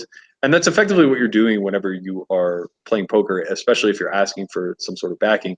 And that's why I think people were so quick to jump on the markup train, where it's like, you're unfairly pricing and the market may take too long to correct. So I'm going to educate them up front. I think that's somewhat fair, but also, maybe against the free market idea. Yeah, I saw you tweet something out during that whole markup thing when it took place, and kind of discussed it a few times. And I didn't necessarily care the first time, and I guess I haven't cared the past couple of times I've discussed it. But I know people out there have an interest in the whole entire markup thing. So what's kind of do you feel like it should go more on the side of we should police people against higher markup, or do you feel like people should charge just whatever markup that they can get away with? I think there's probably, I'm not trying to fence it, but I think that the answer probably does lie somewhere in between. I think that the people who say that your edge should be split between the backer and the person playing is silly. There are plenty of people who will pay a big cost for 10% equity in something that has a high return. Along the same lines, I think that like people who overestimate their ability compared to the field are doing themselves and the community a disservice. So I think really what it should be is there should be freedom to post what you think that you're worth, or what you think your time is worth. Let's put it that way. And if the market chooses to buy, good for them. If they don't, that's unfortunate. But I also think that there is an importance or some sort of like responsibility to us in the community to shine a light on the areas where it's clear that the market's being taken advantage of, and do it in a tactful way, right? Like, I think that's the biggest problem that I had with Deeb, is that he just did it in a very attacking way, where it's basically calling people scumbags and whatnot. It's like, you could just simply say like, hey, this happened last year between me and Helmuth, and I tried to handle it with as much tact as possible, and it ended up turning into a mudslinging contest.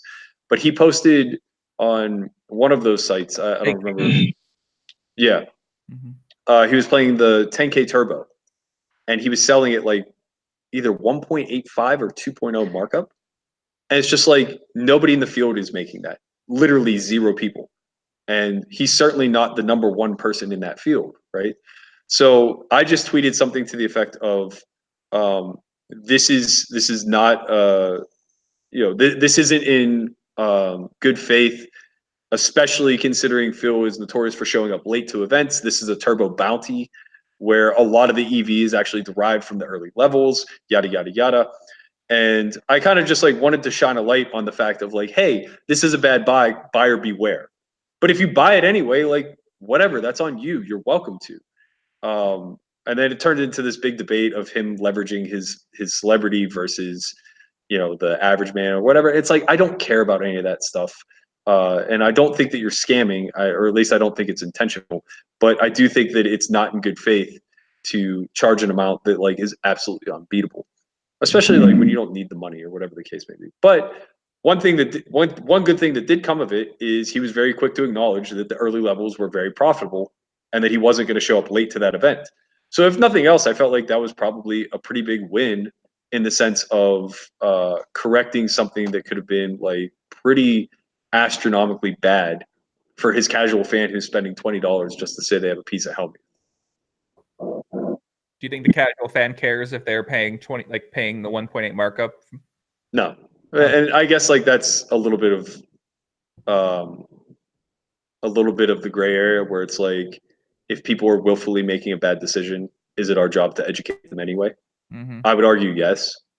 I still think that it's important to give the other side of that information. And if they want to buy a lemon, let them buy a lemon. But I think it's kind of like bad form to just like let that stuff go unchecked.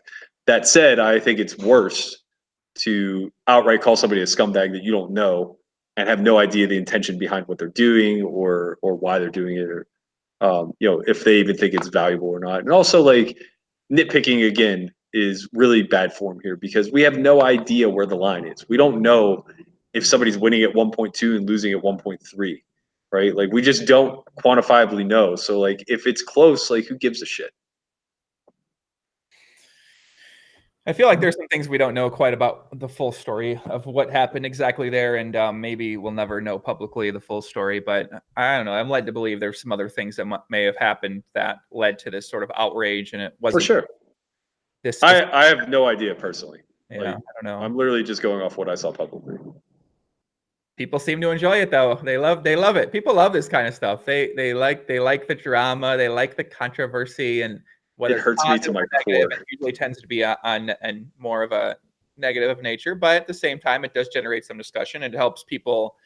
While it might not have been the best approach, it did help people become more educated on the markup situation as well too, and maybe have people get a better understanding and perspective on how it all worked. Even though we don't agree necessarily on the manner going upon it, it may have had a successful outcome. So maybe it was the good way to go upon doing it. Whereas before, if you'd handle it with more tact, maybe people don't pay attention to it. Whereas now that Sean D podcast is one of the most watched and people love it and they learn a lot from it. So yeah, I think anything that is further along the education is a good thing. I also think that we have to watch and be careful we don't bite the hand that feeds us. Getting a lot of people shut out of events that probably could beat 1.1 markup but are selling at 1.2. It's like we're eating off those people. Maybe not the average player, but like certainly if you're crushing like Sean does, he makes a living off of those people and he needs them in the event. He wants those people in there. He should want them in there. He doesn't necessarily want them in there, but I mean, if I could I could play tournaments and sell a 2.0 markup for them all. Seems like a nice way for Helmuth to approach it. Never have to pay a buy-in, always have a piece of yourself. Yeah. I mean, it is what it is, man. People are gonna back him forever, and that's fine. It's not my place to judge. I'm not one to shy away from saying like I could have possibly been out of line in that scenario.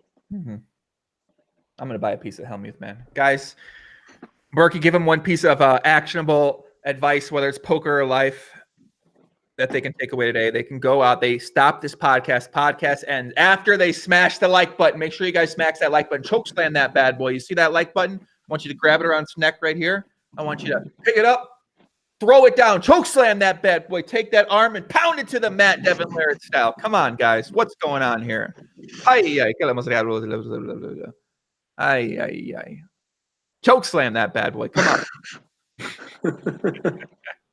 Give him a piece. I gave Berkey some time to think. Give him a piece, Burke. Give him something. Today, they step out. They end the podcast. They're sitting there. They stretch out. They do their arms in a circle. They start thinking about what I'm going to do today. How can I be productive today? How can I get after it today? Yeah, I would just say to be a little bit more introspective and challenge your own personal norms a lot more frequently, rather than just like diving into the I'm right, they're wrong divisiveness that has become social media. This kind of applies in all areas of life, be it gym, nutrition, job, poker, whatever. Because the back end of that, once you do start to question things, is now you can kind of lose some of these resistance points. And I think that's the biggest thing holding back most people in this game. They like to think that it's a lack of money or a lack of funding or whatever the case may be. But generally speaking, it's that they're resistant to the processes that will make them good. And until you're able to kind of take a step backward and strip away all of the challenges that are kind of like pushing you into this corner that make you feel insecure and make you feel like you need to lead with some sort of like negativity towards another person to rip them down or whatever, you're just going to be resistant to learning, and you're going to fall down some poorly beaten path by somebody who shouldn't be directing you down it to begin with. I like that. I like that a lot. Maybe someone will take that to heart, even though it's kind of been a theme of a lot of the things, but I think more people could use to think that way. Yeah. I think that. Yeah, I think that we just don't expose the general public enough to thoughtfulness and mindfulness. We just give them the results, and unfortunately, like they're all trying to duplicate, and the only way to do that is to mimic. And then you just have a bunch of people who aren't thinking for themselves. Welcome to the internet, my friends. That's it, guys. We're out of here. I'll be back probably later this week. I think maybe we'll get Timex on. Mike McDonald, check in on Timex. I know we talked about doing a podcast. He just expanded his business, Poker Shares. And Mike's always got a lot of well-educated takes on a lot of different things like that. It's a man that I enjoy talking to. So we're going to get Timex back on. Next week, we got High Stakes. Poker Stars regular, one of the best online cash game players in the world. Born to Tilt. It's going to be on Monday. He's from Belarusian guy. He's one of the top players right now, Poker Stars. So going to be excited to talk with him. And next week, listen, me and Sasha are going to do a podcast. I'm not sure on the day. Stay tuned for that. I want to have a little bit more marketing and promotion behind that, because this is a monumental moment. Me and Sasha sit down, even though we've done a podcast before. But no, I know she's excited about this one, and she's got a lot of thoughts to share. So I'm excited about that. If you guys want to follow Matt, you can go on Twitter at Berkey11, correct? Yep. And then also on Instagram at Berkey11, correct? Correct. Yep. If you want to check out Solve for Why, you can go to solvefory.tv, correct? No. What is it? tv.solveforwhyacademy.com. Sakes. All right, just Google Solve for Why. And also don't forget that they do have a couple they do have some courses coming up here for for World Series poker preparation, and also for cash game preparation too, over at Solve for Why. So if you guys want to check those out, attend those, you can go find those over on Matt's Twitter page or on the Solve for Why website. Simple enough, right? Yeah. And watch our YouTube this summer. And watch we had a lot of calls to action. This is getting a lot.